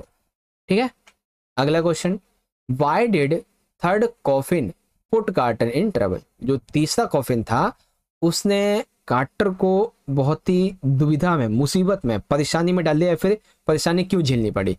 Because of that the resins used to cement to bottom of the sold gold coffin which was hardened enough, यानी कि टुट को ठोस सोने के ताबूत के नीचे सीमेंट किया गया था, जिसके इस्तेमाल जो रेजिन था वो बहुत ही कठोर था और उसको निकाल नहीं पा रहा था, इसीलिए वो बहुत ज़्यादा परेशान था। ठीक है, Howard Carter's investigations were resented because Howard Carter की जो जांच थी उस पर नाराजगी क्यों थी? क्योंकि डैमेज द बॉडी ऑफ टुथ, क्योंकि उन्होंने जो टुथ की बॉडी थी उसको डैमेज कर दिया था, इसीलिए उनकी इन्वेस्टिगेशन पर नाराजगी जताई गई। अब इस आखिरी क्वेश्चन, ये आपका एक्स्ट्रा क्वेश्चन है basically. Tut was born in March April, how did Carter consult this, यानी कि टुट को मार्च अप्रैल में दफनाया गया था, इस निष्कर्ष पर जो कार्टर है वो कैसे निकला? Because of that on opening first coffin, जब पहला कॉफिन खोला गया, Carter found a shard decorated with garlands of willow and olive leaves, wild celery lotus petals and cornflowers, यानी कि पहला ताबूत खोलने पर कार्टर को विलो, जैतून के पत्ते, जंगली अजवाइन और कमल की पंखुड़ियाँ मिली और मालाओं से सजा हुआ एक कफन मिला। ठीक है, क्योंकि ये फूल केवल और केवल मार्च और अप्रैल में ही उगते थे, इस बात से वो इस निष्कर्ष पे आया था। ठीक है, तो क्वेश्चन नंबर 11th इसके दोनों पार्ट कंप्लीट हो गए। अब क्वेश्चन 12th की बात करते हैं, और क्वेश्चन 12th जो है ये आपकी जो सेकंड बुक है स्नैपशॉट, इससे लिया गया और इससे संबंधित 4 MCQ आएंगे। ठीक है, तो आपका ये जो पहला वाला पैसेज है ये है दी एड्रेस से लिया गया। ओके, आओ देख लेते हैं। सबसे पहला क्वेश्चन क्या है बच्चों? How did author convince herself that she had found the right address she looked at the, यानी कि जो ऑथर थी, लेखिका जो थी, उसने अपने आप को कैसे समझाया कि वो जो है एकदम सही एड्रेस पे आई है। ठीक है, तो उसने क्या देखा ऐसा जिससे वो समझ गई कि वो सही एड्रेस पे है? उसने ये देखा both the house number and the street name, यानी कि उसने हाउस नंबर और जो स्ट्रीट नेम था ये देखा था, तब उसे कंफर्म हुआ कि हाँ वो सही जगह पे आई है। Okay, second question, where was name plate of Marconi street place, तो जो मार्कोनी स्ट्रीट प्लेस थी नेम प्लेट, वो कहाँ पर बेसिकली लगी हुई थी? तो कॉर्नर ऑफ द रोड, कहाँ पे? रोड के कॉर्नर में लगी हुई थी। ठीक है, why did author leave Miss Darling's house in hurry? Because, यानी कि जो ऑथर थी, लेखिका जो थी, वो उसके घर से, डॉर्लिंग के घर से जल्दी में ही क्यों चली गई? क्योंकि she was getting late for the train and did not want to stay there anymore, उसकी ट्रेन लेट हो रही थी, पहली बात तो ये।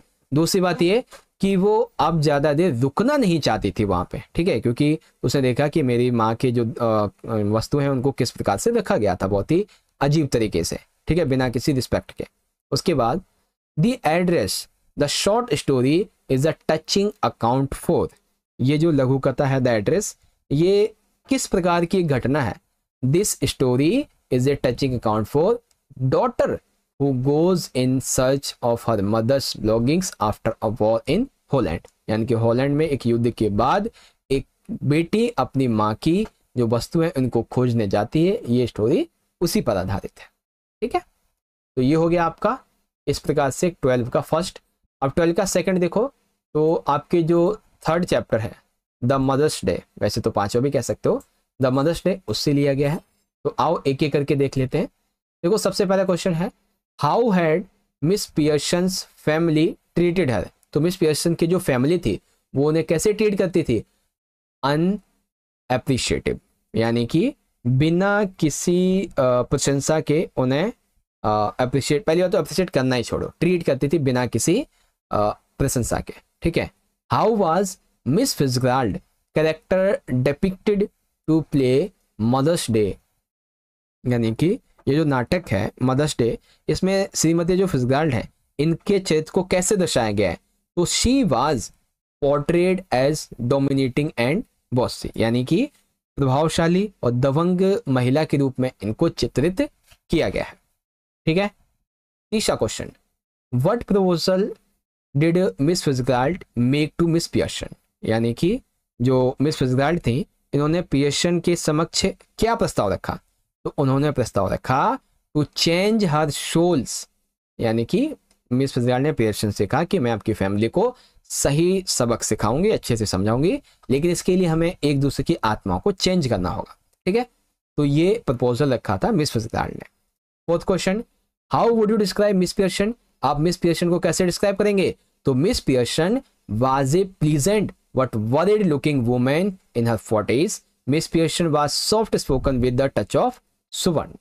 ठीक है, तो मिस पियर्सन जो है वो 40 साल की उम्र में एक खुश मिजाज लेकिन चिंतित दिखने वाली महिला है। श्रीमती पियर्सन को बहुत सारी भाषाएं आती हैं, उपनगरीय भाषा भी आती है, इस प्रकार से। ओके, तो ये हो गए आपके सारे के सारे क्वेश्चन।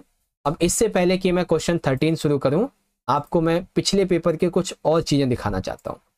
ठीक है, एग्जाम्पल के लिए जैसे पिछले पेपर में आप देखेंगे जो दूसरी हमारी पोयम थी येलो द रेवेनियम टॉप, इससे संबंधित क्वेश्चन और एमसीक्यू बताए थे। क्या सिग्निफिकेंस है येलो का इस पोयम में? ठीक है, कौन सा सीजन बताया गया है? ऑटोमन बताया गया था। ठीक है, इस सीजन में लेवेंडर ट्री पे क्या होता है? तो जो भी पत्ते होते हैं वो सभी के सभी येलो हो जाते हैं और छोड़ जाते हैं, उसको पेड़ भी पीला पड़ जाता है। ठीक है, फिर दूसरा जो है क्वेश्चन भी आपका था एमेनोहोटप के बारे में, तो कौन था टूटनखामोन, ये सारी चीज़ें, हैजार्ड्स क्या हैं, सब कुछ मैंने आपको पिछली वीडियो में बताया हुआ है। और ये आपका the summer of the beautiful white house से था, स्टोरी कैसे ओपन होती है। ठीक है, नरेटर कौन है इस स्टोरी का? जॉन वेरो क्यों सेट था? नरेटर है विलियम सरन, जॉन वेरो इसलिए सेट था क्योंकि उसका घोड़ा चोरी हो गया था। ठीक है, and why Mourad return the horse, तो इन सभी रीजन से रिटर्न किया था। फिर डोरिस के बारे में मदर्स डे का क्वेश्चन आ जाता है, how would you describe miss Pearson, तो वैसे तो आपको मैंने बता दिया।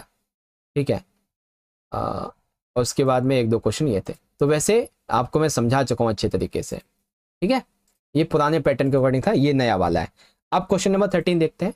तो 13 में answer any two questions, one from pros, यानी कि दो क्वेश्चन आपके पोएम से होंगे जिसमें से एक आंसर करना है। वन फ्रॉम पोएट्री, यानी कि दो क्वेश्चन पोएट्री से होंगे, आपको किसी एक का आंसर करना है। लेकिन हमने क्या किया है, हमने दो की जगह 3 क्वेश्चन लिए हैं जिसमें से एक का आंसर करना है चैप्टर से, और 3 क्वेश्चन पोएट्री से लिए जिसमें से एक आंसर करना है पोएट्री से। ओके, तो पहला क्वेश्चन है, how did authors grandmother behave just for the death, यानी कि the portrait of the lady में कहा गया है कि उसकी जो दादी थी लेखक की, उसने अपनी मौत से पहले किस प्रकार का बिहेव करना शुरू कर दिया था। तो देखते हैं कैसा बिहेव करना शुरू किया। The author's grandmother had got a fair enough idea about her upcoming death. उसकी जो दादी थी उसको इस बात का कुछ अंदाजा लग गया था कि हाँ अब वो इस दुनिया से जाने वाली है। देयरफॉर, इसीलिए उसने क्या किया, she decided not to waste even a single second while talking to her relatives but reacting the prayers and telling to the beads of her rosary। उसने कहा कि जब मेरे पास अब बहुत कम टाइम बचा है तो मैं एक सेकंड भी, एक अकेला सेकंड भी बर्बाद नहीं करूंगी, और अब मैं सिर्फ और सिर्फ प्रेयर करूंगी, अपनी जो मालाएं हैं उनके मनके को जपूंगी। She gave clear signal to her family that she was no longer interested talking to them. उन्होंने क्लियर सिग्नल दे दिया था अपने फैमिली को, अपने पोते को, कि अब मुझे किसी से बात नहीं करनी है। ठीक है, तो ये था इसका आंसर, समझ गए। सेकंड क्वेश्चन देखो, the poet's mother laugh at the snapshot, what did laugh indicate, यानी कि जो पोएट की मदर थी वो एक टाइम पे हंसी, ठीक है, अपने पास्ट में, तो वो क्या था और ये किस चीज को इंडिकेट करता है। तो देखो, the dress and behaviour of her cousins Betty and Dolly made the poet's mother laugh, यानी कि उसकी जो कजन्स थी, ठीक है, पोएट के अंदर की बेटी एंड डॉली, इन्होंने जिस प्रकार का ड्रेस पहनी हुई थी, जिस प्रकार का बिहेवियर था उनका, उसकी वजह से पोएट की जो मदर थी वो हंसी। It is evident that they had put on same quaint dress which amused her, यानी कि उन दोनों एक ही जैसी ऐसी ड्रेस पहनी थी जिसकी वजह से उसकी माँ को हंसी आई।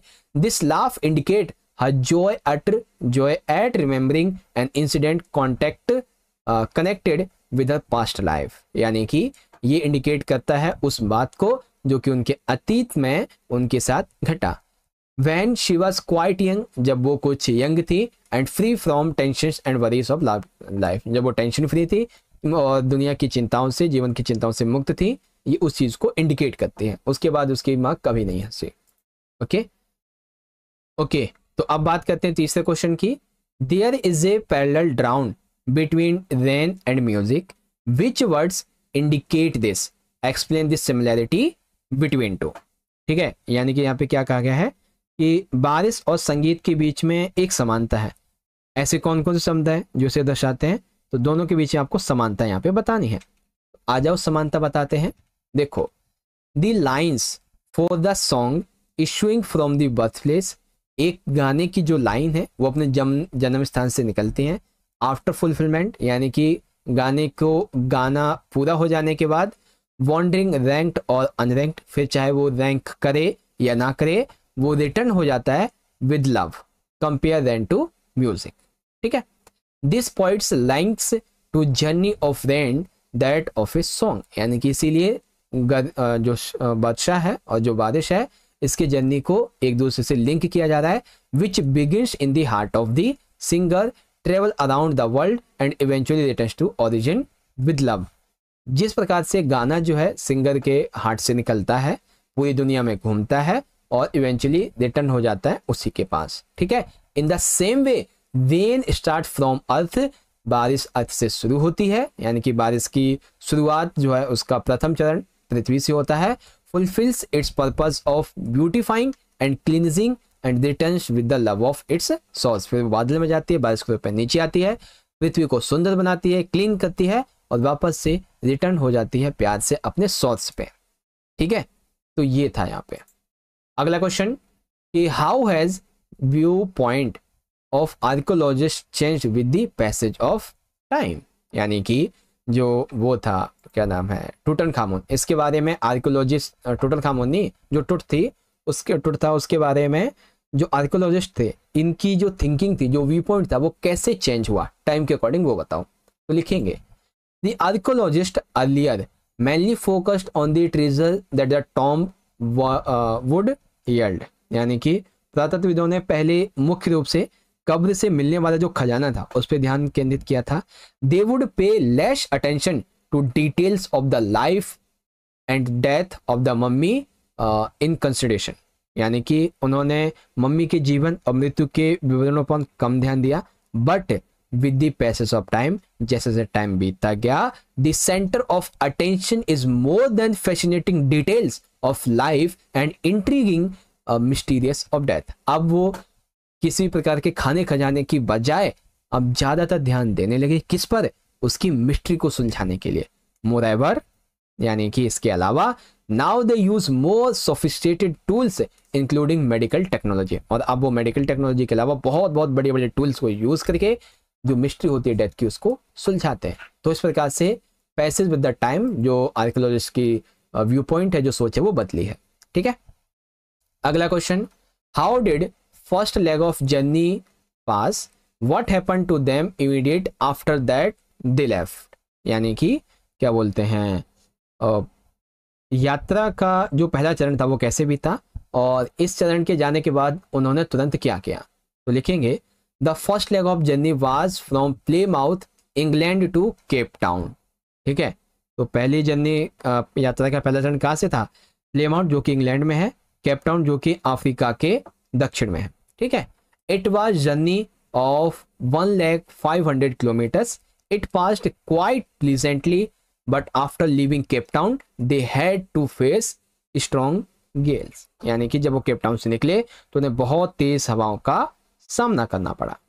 ठीक है, अगला क्वेश्चन देखते हैं कि what values do you learn from goldfinch in the poem of laburnum top. ये क्वेश्चन आपका 6 मार्क्स में भी आ सकता है कि लेवेनियम टॉप में जो गोल्ड फिंच है इसकी क्या क्या वैल्यूज हैं, क्या इंपॉर्टेंस है, क्या कैरेक्टरिस्टिक्स, क्या विशेषता है, ये बताओ।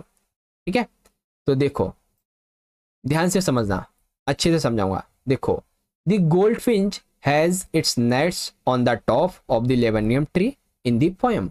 इस पोएम में लेवेनियम टॉप, इसमें जो ये पेड़ है लेवेनियम ट्री, इसी के टॉप पर गोल्ड फिंच का अपना नेस्ट है, यानी कि घोंसला है।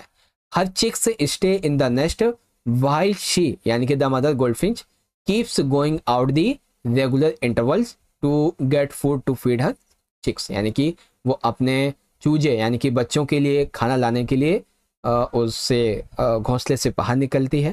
ठीक है, उनको फीड करने के लिए खाना लेके आती है। This show her caring nature and highlighting the values of motherly care and affection of a mother towards her offspring. ठीक है, समझ गए ना कि वो अपने बच्चों के लिए उसकी जो इम्पोर्टेंस है, ठीक है, बच्चों के प्रति माँ का जो दायित्व है, बच्चों के प्रति माँ की जो भावनाएं हैं उसको दर्शाया गया। इसके अलावा on the other aspects goldfinch that is captured in the poem is it moment. ठीक है, एक ऐसा मोमेंट आता है जिसमें गोल्डफिंच को कैप्चर किया गया है बहुत अच्छे रूप में। वो क्या था? She arrives at the laburnum top in sudden manner and is very much alert to surroundings. जब भी वो अपने घोंसले के पास आती तो वो हमेशा एकदम अलर्ट रहती। ठीक है, the poet has compared her movement with the sleek movement of lizard. जैसे चालाक लोमड़ी होती है ना, उसी प्रकार से गोल्डफिंच को भी कंपेयर किया गया। हाउएवर, इसके अलावा there is a reason for moving like this in alert in sudden manner. She is moving this manner so as to avoid getting notice by any predator. वो ऐसे चलती थी, इस प्रकार से मूव करती थी ताकि कोई भी शिकारी उसे पकड़ ना सके। She does not want to any predator know that her chicks are resetting in nest on the lavanium top as often a predators may kill them or harm them। वो नहीं चाहती थी किसी भी शिकारी को, किसी भी सांप को, किसी भी अन्य पक्षी, अन्य कीड़े मकोड़े को पता चले कि यहाँ पर उसके बच्चे हैं और वो उसे नुकसान पहुंचाए। ठीक है, तो ये चीजें हैं जो कि उसकी सेफ्टी और सिक्योरिटी की वैल्यू को दर्शाते हैं। ओके बच्चों, तो क्वेश्चन 13 हो गया। अब क्वेश्चन 14 देखते हैं। क्वेश्चन 14 में answer any one out of 2 given और ये 3 मार्क्स का है। तो क्वेश्चन क्या है? Why did narrator of the story want to forget the address? Answer the context the address. तो ये जो स्टोरी है द एड्रेस, इसमें जो लेखिका है वो क्यों चाहती है उस एड्रेस को भूल जाना? Because of that in the story the narrator went to house of the women who had promised to keep all valuables of her mother safe during the war. यानी कि इस कहानी में नरेटर जो है उस महिला के पास जाती है जिसने युद्ध के दौरान उसकी माँ की वस्तुओं को सुरक्षित रखने का प्रॉमिस किया था। The address given by mother helped the girl to locate the house of women. उसकी माँ ने उसे जो एड्रेस दिया था उसके माध्यम से वो उसके घर तक पहुंची। But when she saw the way her mother's belongings were arranged she wanted to forget the address and leave the house as she could not attach herself to belongings। और जैसे ही वो उस मिस डॉर्लिंग के घर पहुंचती है उसने देखा कि यहाँ पर उसकी माँ की वस्तुओं की कोई कदर नहीं है, एवं पड़ी हुई हैं, तो उसका जो एक रिश्ता होने वाला था एक प्रकार से उन वस्तुओं के साथ में वो नहीं हुआ, वो उससे अटैच नहीं कर पाई और वो उसको वहां से जाना चाहते थे। They had lost all emotional values to her. अब वो उसके लिए सारी इमोशनल खो चुकी थी। कौन? जो डॉर्लिंग थी। ठीक है, she now lived in small rented. अब जो लेखिका है वो एक स्मॉल रेंटेड रूम में रहती थी जहाँ पे किसी प्रकार का कोई प्लेस वगैरह नहीं था।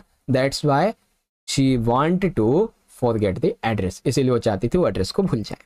ठीक है, अगला B question, what does Miss Fitzgerald advice to Miss Pearson after she had put back the family members in their proper place signify. यानी कि मिस फिट्जगेराल्ड जो थी, ठीक है, श्रीमती मिस फिट्जगेराल्ड के द्वारा श्रीमती पियर्सन के परिवार के सदस्यों को उनके उचित स्थान पर वापस रखने की सलाह दी गई। इसका क्या अर्थ था? इसका अर्थ ये था कि Miss Fitzgerald advise Miss Pearson not to be soft and waste all effort she put into change the attitude of family for the better. यानी कि जो श्रीमती फिट्जगेराल्ड हैं इन्होंने पियर्सन से ये सलाह दी कि वे अपने परिवार के साथ नरम ना बने और अपने परिवार के व्यवहार को बेहतर बनाने के लिए जो प्रयास हैं उनको बर्बाद ना करें। Miss Pearson is unsure how she would explain her behaviour. Miss Pearson जो थी वो इस बात को लेकर अनश्योर थी कि वो अपने व्यवहार को कैसे समझाएं। ठीक है, Miss Fitzgerald tells her that her own soft behaviour is responsible for the misgivings of her family members. यानी कि जो ये अनरिस्पेक्टिव आपको किया जाता है, ठीक है, आपकी कोई इज्जत नहीं है, आपके परिवार में कोई आपको सम्मान नहीं देता है, ठीक है, और आपके परिवार के जो आपके पति हैं, आपके जो बेटा बेटी हैं, इनके बिहेवियर खराब होने का सबसे बड़ा रीज़न क्या है कि आप उनके साथ सॉफ्ट हो, ठीक है, तो आपको सॉफ्ट नहीं होना है उनके साथ, ओके, ये सलाह दी थी। तो क्वेश्चन 14 हो गया। अब देखते हैं क्वेश्चन नंबर 15 हॉर्नबिल बुक से है, 6 नंबर का क्वेश्चन है, एक का आंसर देना है। What difference did you notice between the reaction of adults and the children when faced with danger, यानी कि जब भी खतरनाक परिस्थितियां आती हैं, सिचुएशंस आती हैं, तो एक युवा और एक बच्चे में किस प्रकार से इनको हैंडल किया जाता है, ये बताना है। तो लिखेंगे there is a lot of difference between the way in which the adults and the children reacted when faced with danger. तो लिखेंगे सबसे पहले the adults felt the stress of the circumstances but prepared themselves to face the dangers. जब कोई चुनौती आती है तो बहुत ज़्यादा चिंतित हो जाते हैं अडल्ट्स, लेकिन वो उसके परिणामों से डरते नहीं हैं और उस खतरे का सामना करने के लिए तैयार होते हैं। They took sufficient precautions to protect the ship when the rough weather began. उन्होंने देखा कि जब मौसम खराब हो रहा है तो उन्होंने बहुत सारे जो प्रिकॉशंस थे उसको लेना शुरू कर दिया।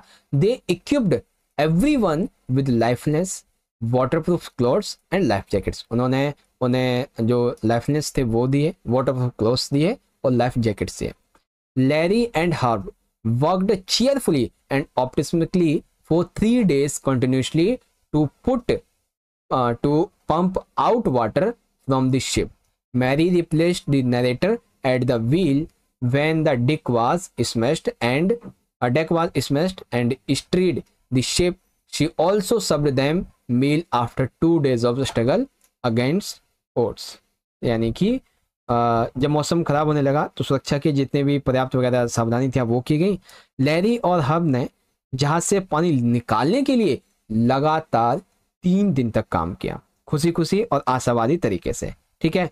जब जहाज का डेक टूट गया तो मैरी ने जो लेखक है उसकी जगह ले ली और जहाज को चलाया, साथ ही साथ उसने उन मुश्किल दिनों में उन्हें खाना भी परोसा, ठीक है। The narrator performed his role as a captain with courage, determination, resourcefulness and full responsibility।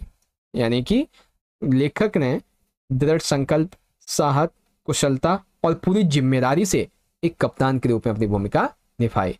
He undertook repair work and provide updates and directions needed to protect the ship। मरम्मत का उसने काम भी किया, जहाज की सुरक्षा के लिए आवश्यक उपकरण और दिशा निर्देश दिए सभी लोगों को।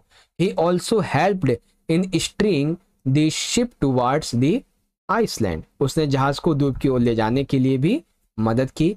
The children suffered silently and patiently।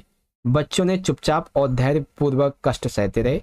She did not want to bother her family with her troubles। वो अपनी परेशानियों से अपने माता पिता को और अपनी फैमिली को परेशान नहीं करना चाहती थी।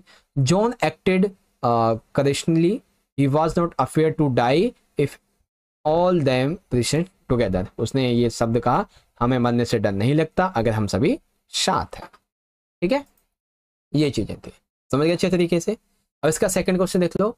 Elaborate on the bond of friendship between the author and his grandmother. तो लेखक और उसकी दादी के बीच में क्या रिलेशनशिप था, ठीक है, क्या बॉन्ड था, वो आपको बताना है। तो आ जाओ देखते हैं क्या बॉन्ड था। देखो, when the author was still young, जब ऑथर युवा होता है, his parents left for city, वो चले जाते हैं city, leaving him to the care of his grandmother. वो अपनी दादी के पास, लेखक को दादी के पास छोड़ जाते हैं और उसके माता पिता शहर चले जाते हैं अपने आप को सेटल करने के लिए, ठीक है। दे वर गुड फ्रेंड्स, दादी और पोते अच्छे दोस्त होते हैं। She woke up him each morning, वो अपने पोते को रोज सुबह उठाती, उसको नहलाती, बातें हिम, ड्रेस्ड हिम, उसे स्कूल के कपड़े बनाती, प्लस्टेड हिज वुडन स्टेट, और क्या बोलते हैं, लेखिका जो थी, लेखिका नहीं दादी, ठीक है। तो दादी जो थी वो जो थी स्लेट वो देती, गिव हिम ब्रेकफास्ट, उसे खाना खिलाती, वॉकड हिम टू स्कूल, और उसको स्कूल लेके जाती, ठीक है। While he sat in the veranda learning, the grandmother sat inside the temple reading scriptures. जब बच्चा बरांडा में पढ़ रहा होता है स्कूल में, तो ग्रैंड मदर जो है इनसाइड मतलब टेम्पल के आसपास बैठ के अपने जो भजन वगैरह है, माला जपना, वो करती थी। When they settled in the city they shared common room. ठीक है, एक तो हो गया ये गांव का। ठीक है, दूसरा पार्ट आ जाएगा when they settled in the city. अब सिटी की बात आएगी, जब सिटी में सेटल हुए तो उन्हें एक कॉमन बेडरूम दिया गया।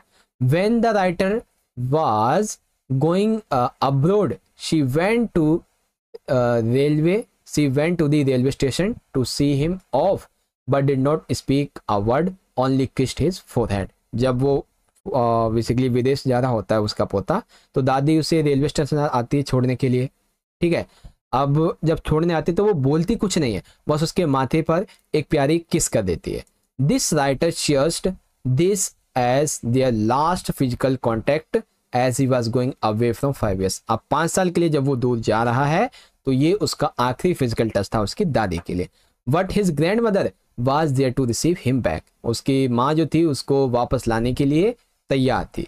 इन द इवनिंग, शाम के समय, she collected women from neighbourhood. उसने आसपास की वुमेन्स को कलेक्ट किया and beat the drum. Drum को बजाना शुरू किया, गाना गाए कई घंटे तक। For homecoming the warriors, जैसे कोई जवान घर पे आता ना उस हिसाब से। For the first time she missed her prayers, और उसने पहली बार अब आज अपने प्रेयर्स को मिस किया था। ठीक है, ये चीजें थी। अब देखते हैं बच्चों अपने अगले क्वेश्चन को, जो कि हमारे अगले बुक का है।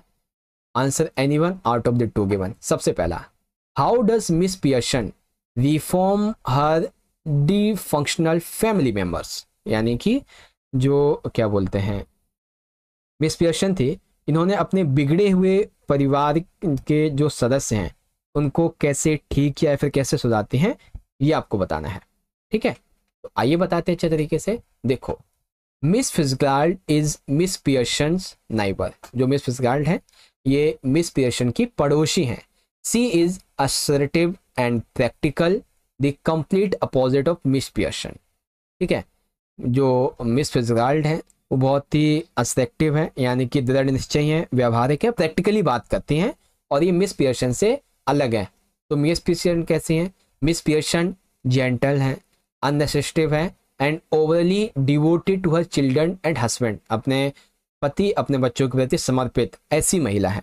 ठीक है, ऑल्थो, हालांकि Miss Pearson recognise their flaws, she finds it difficult to strict with them. उसे जब पता चलता है कि वो गलती करती है किस मामले में, अपने बच्चों के साथ सॉफ्ट बिहेवियर करके, लेकिन फिर भी वो इसको सही नहीं कर पाती है। Miss Fitzgerald convince her friend to swap bodies through magic so that she can help Miss Pearson discipline her family. इसीलिए मिस फिtzgerald पियर्सन से कहती है कि एक काम करते हैं, हम एक दूसरे की आत्मा को, सोल्स को चेंज करते हैं, फिर मैं आपकी फैमिली को एकदम अच्छा बना के वापस से हम चेंज कर लेंगे। ठीक है, आफ्टर द बॉडी स्विच, जब बॉडी स्विच हो गई है तो जो पहले मिस पियर्सन थी अब उसमें मिस फिtzgerald की बॉडी आ चुकी है, यानी कि आत्मा आ चुकी है, और अब जो मिस फिtzgerald थी वो मिस पियर्सन बन चुके हैं। ठीक है, तो सबसे पहले first confronts her daughter Doris. सबसे पहले वो गई डोरिस के पास। ठीक है, reprimanding her for her erratic behaviour.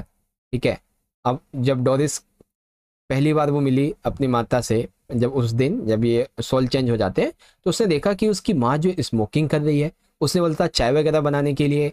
ठीक है, और साथ ही क्या बोलते हैं कपड़े, येलो जो उसके कपड़े थी, ड्रेस थी, उसको प्रेस करने के लिए, तो मिस पियर्सन करती नहीं है। क्यों नहीं? क्योंकि उनके अंदर तो फिtzgerald की सोल थी, है ना। तो ये चीज़ है, तो इसलिए डोरिस बहुत ज़्यादा शॉक हो जाती है। साथ ही जो उसका बॉयफ्रेंड था, क्या नाम था उसका नाम मुझे याद नहीं आ रहा, उसको उसने बक टूथड बोला था, यानी कि हिरण के दांत जैसा, ठीक है, दिखने वाला एक विचित्र इंसान। ओके, उसके बाद she then scolds her son Cyril, फिर उसने अपने बच्चे को जो श्रिल था उसको, for planning to go out her late night parties. अब उसका जो बच्चा था श्रिल वो लेट नाइट पार्टी पे जाने वाला था, तो उसने उसे रोका। फाइनली सी एड्रेस हर हस्बैंड, फिर उसने अपने पति को समझाया, who has earn a bad reputation at his club due to excessive time his spends there, वो ज़्यादातर अपना टाइम उस क्लब में बिताता था, इसीलिए लोग उसके मुंह पर भी और पीठ पीछे भी उससे उसकी निंदा करते थे, और ये बात उसने बताई उसे। Miss Pearson's uncorrected behaviour confuse her family, और आज जो मिस पियर्सन का बिहेवियर था उसने उसकी फैमिली को सोच में डाल दिया। बट इवेंचुअली, लेकिन फिर they realise her true importance in the household and promise to change, और फिर उन्हें पता चला कि हमारी मदर की क्या इंपॉर्टेंस है, और उन्होंने प्रॉमिस किया मम्मा आपसे हम अपना जो बिहेवियर उसे चेंज करेंगे, आप जो है शांत हो जाइए, प्यार से रहिए, ठीक है।